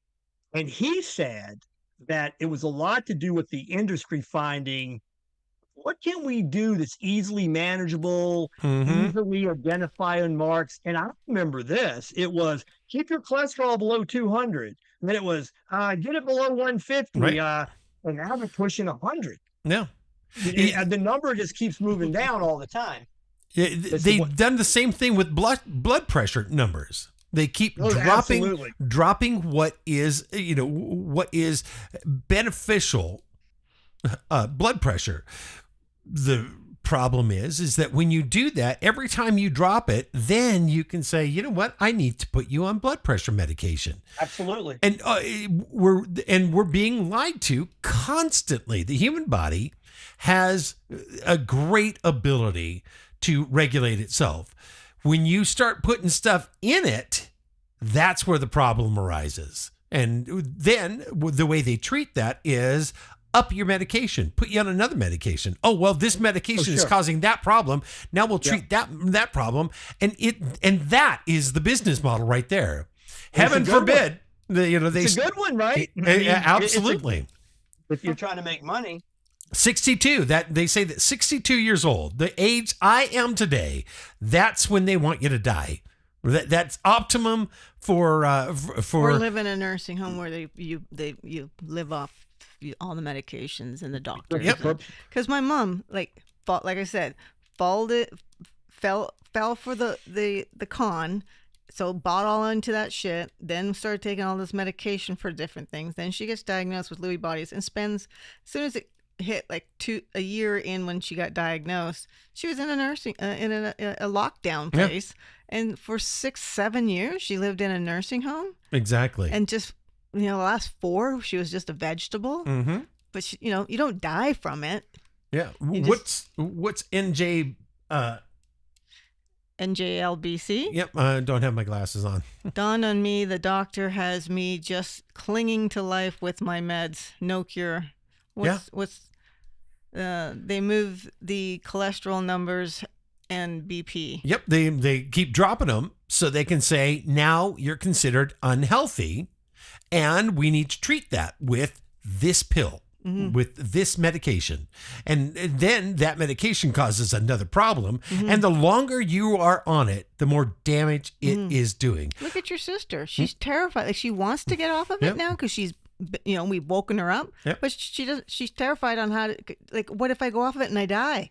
Like, she's afraid of the transition to get off of it. Mm-hmm. And the money it costs to get off of it. Yeah, absolutely. I'll tell you. I mean, I had a little spike in my blood pressure. I allowed the doctor years ago, a number of years ago, to talk me into the first medication I had ever been on in my life was lisinopril. It ate my lean muscle tissue down to nothing. I weaned myself. Well, I guess they changed my medication to metoprolol. And because I started having a tachycardia, they call it PVCs, but premature ventricular ejections, contractions rather. They put me on metoprolol, and I went from being able, I would average between 200 and 700 push-ups a day. I still, at 55 years old, I still had a 375-pound bench press. 405-pound deadlift. Well, my point is this, though. This is very important because it literally ate my lean muscle tissue. What is the number one reason people age? Because they lose lean muscle tissue. If I'm losing that in my physical, in my, outward muscles, the heart is a muscle. I'm losing lean muscle tissue in my heart. And I kept having more and more problems to the point that I would almost pass out because of these things. And so I talked to the doctors. I talked to my cardiologist. I got to see my cardiologist one time. From then on, I saw a PA. The whole point about this story is that I asked them, how do I heal myself? Crickets. You don't. I said, no, you don't. You're going to have to be on it for the rest of your life. What we need to do is wear this heart monitor. We got all this. Okay, now what we need to do is you're not taking enough of the medication. And then we need to give you another medication because now it's raising your uric acid.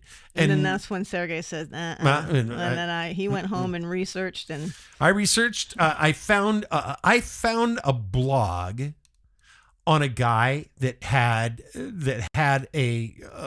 studied medicine, and he said, here, this is what you do. In 1 week, you can be off it. You start stepping down, you half,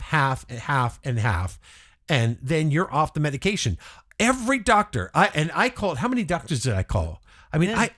We saw all sorts of people. And then everybody told him. We found an apothecary, and she helped with the transition. Yep. And he hasn't been on it for years. And he's still here, and his heart works just fine. Yeah. Oh my God.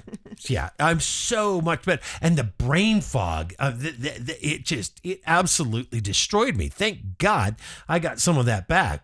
I mean, it's just. No. Yeah, we'll see. We'll see what I got back.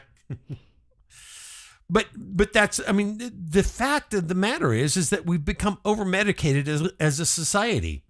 Do you guys think that that we need to move back to a much more natural, eat better, feed your body what it needs. Yeah. Eat plenty of cholesterol because that's what the brain functions on, and get away from these crazy diets, the food pyramid and the vegan diets. Stay away from the inside aisles at your grocery store if you're not going to go to your local farmers. No. Yeah. Buy from farmers. What say you, Austin? What do you think? Are we a medicated society? Over medicated? I couldn't tell you. I don't know the rates that people are on things, but the part that always gets me about this is I think that sure, medication helps or whatever. I'm not a doctor, but I think that the amount that at least doctors that I've had have recommended me to do like good things for my health, I guess, along with occasionally a medication, has me having just a world different like view on this. Maybe I've just been fortunate enough to have good doctors, good nurses. I've never gone to a doctor for anything, and they've like honestly, I think it's probably because the two doctors I've ever actually had were just completely fucking ripped. That they just live life differently. So when I hear these stories, I genuinely like can't really relate. So I can't provide anything meaningful. I've always had doctors that looked like I would like to look or do things that I like to do. Absolutely. So I've never run into this problem, but I've heard it from a lot of people, especially on the internet, being prescribed a certain medication that requires another compounding medication. But so let me ask you this. I mean, you just got done with college. You're not that far removed from high school. Did you know anybody that was on any kind of psychotropic drugs? Anything like Ritalin or Adderall, any kind of mood enhancers? Half his class. Who wasn't? I mean, yeah, everybody. Well, I'm glad that I had my Adderall phase when I was like 17, 18. Yeah, but that's crushing it up and snorting it. I'm talking about No. I don't know why anyone would ever snort Adderall. That's just madness. But, yeah, it is. But no, I mean everybody takes it, and I know a lot of people that are on antidepressants. I mean, obviously there's instances where people need it. I really struggled to have like any meaningful comment on it, just because it, like I'm not a doctor. I don't really care. I feel like you have to have a lot of agency for your own health. Like whenever I take anything or I need to take anything because my doctor said so, I try to go home and figure out what I can about it. But also, I think that a lot of people who fall into this niche category of medicating yourself really overestimate their ability to read literature. If I'm being like totally transparent, yeah, exactly. They read like two papers and they're like, I think I know better than my doctor. And there might be times you're right, for sure. Probably are. Yeah, exactly. I believe we are. I think that we maybe underestimate a little bit of the trials and tribulations that these people go through to become a doctor, personally. Austin, I really believe, as I said, this is an industry. The medical schools are run by the pharmaceuticals, and they're going to teach a certain way to approach everything. And the bottom line is these doctors, I went through with COVID. I mentioned it earlier. I didn't know who my doctor was anymore. She became such a shrill for the vaccine and the rest. I'm like, damn, doc, like I said, I think I already had it. Let's try natural immunity. You knew that. And I'm like, all right. Yeah. Any other thing I've had and passed through and come out the other side, I have natural immunity. Why the hell would I take an experimental drug? I'm like, who are you saying this for? Right? Well, there's a huge issue with COVID, though, and a lot of the information was like held behind a chokehold. So these people You're a doctor, and if somebody's had a virus and passed it, they have natural immunity. Who the hell are you speaking for? Why am I arguing with my doctor that I'm not going to do something when she's telling me I don't understand how much danger I'm in? That's what, I'm still alive. 5 years later, I'm still alive. Sorry, Austin. Here, No, Jack. you're okay, man. I mean, talk your shit. There's a lot of people that feel that way, especially with COVID. I think that COVID is I guess, in my opinion, I guess it's like the exception to the rule, where everything that was talked about during COVID was just like, you talk to one doctor, you get this crazy story. You talk to this other doctor, you get this crazy story, and it's like, oh, we're all dead immediately, and there's no chance for me to live, Doc. All right, fuck. Like, I actually think it was more the Wizard of Oz. What's behind the curtain? Right. That's what I think it really Take was. your- Is it take your made- pick. When you're pushing a virus, when you're pushing a vaccine that comes with a blank sheet inside, and then it keeps getting upped on the experimental vaccine, experimental what's it called? Emergency authorization. That's what it push is. through. I would never take a Democrat vaccine. I would never take a Trump vaccine. Yeah. I mean, Don't- everything was upside down, man. I totally agree. Yep. I completely think that we have been pushed into this corner and people can't see their way past the gigantic big pharma that is blocking the way out. So Yeah.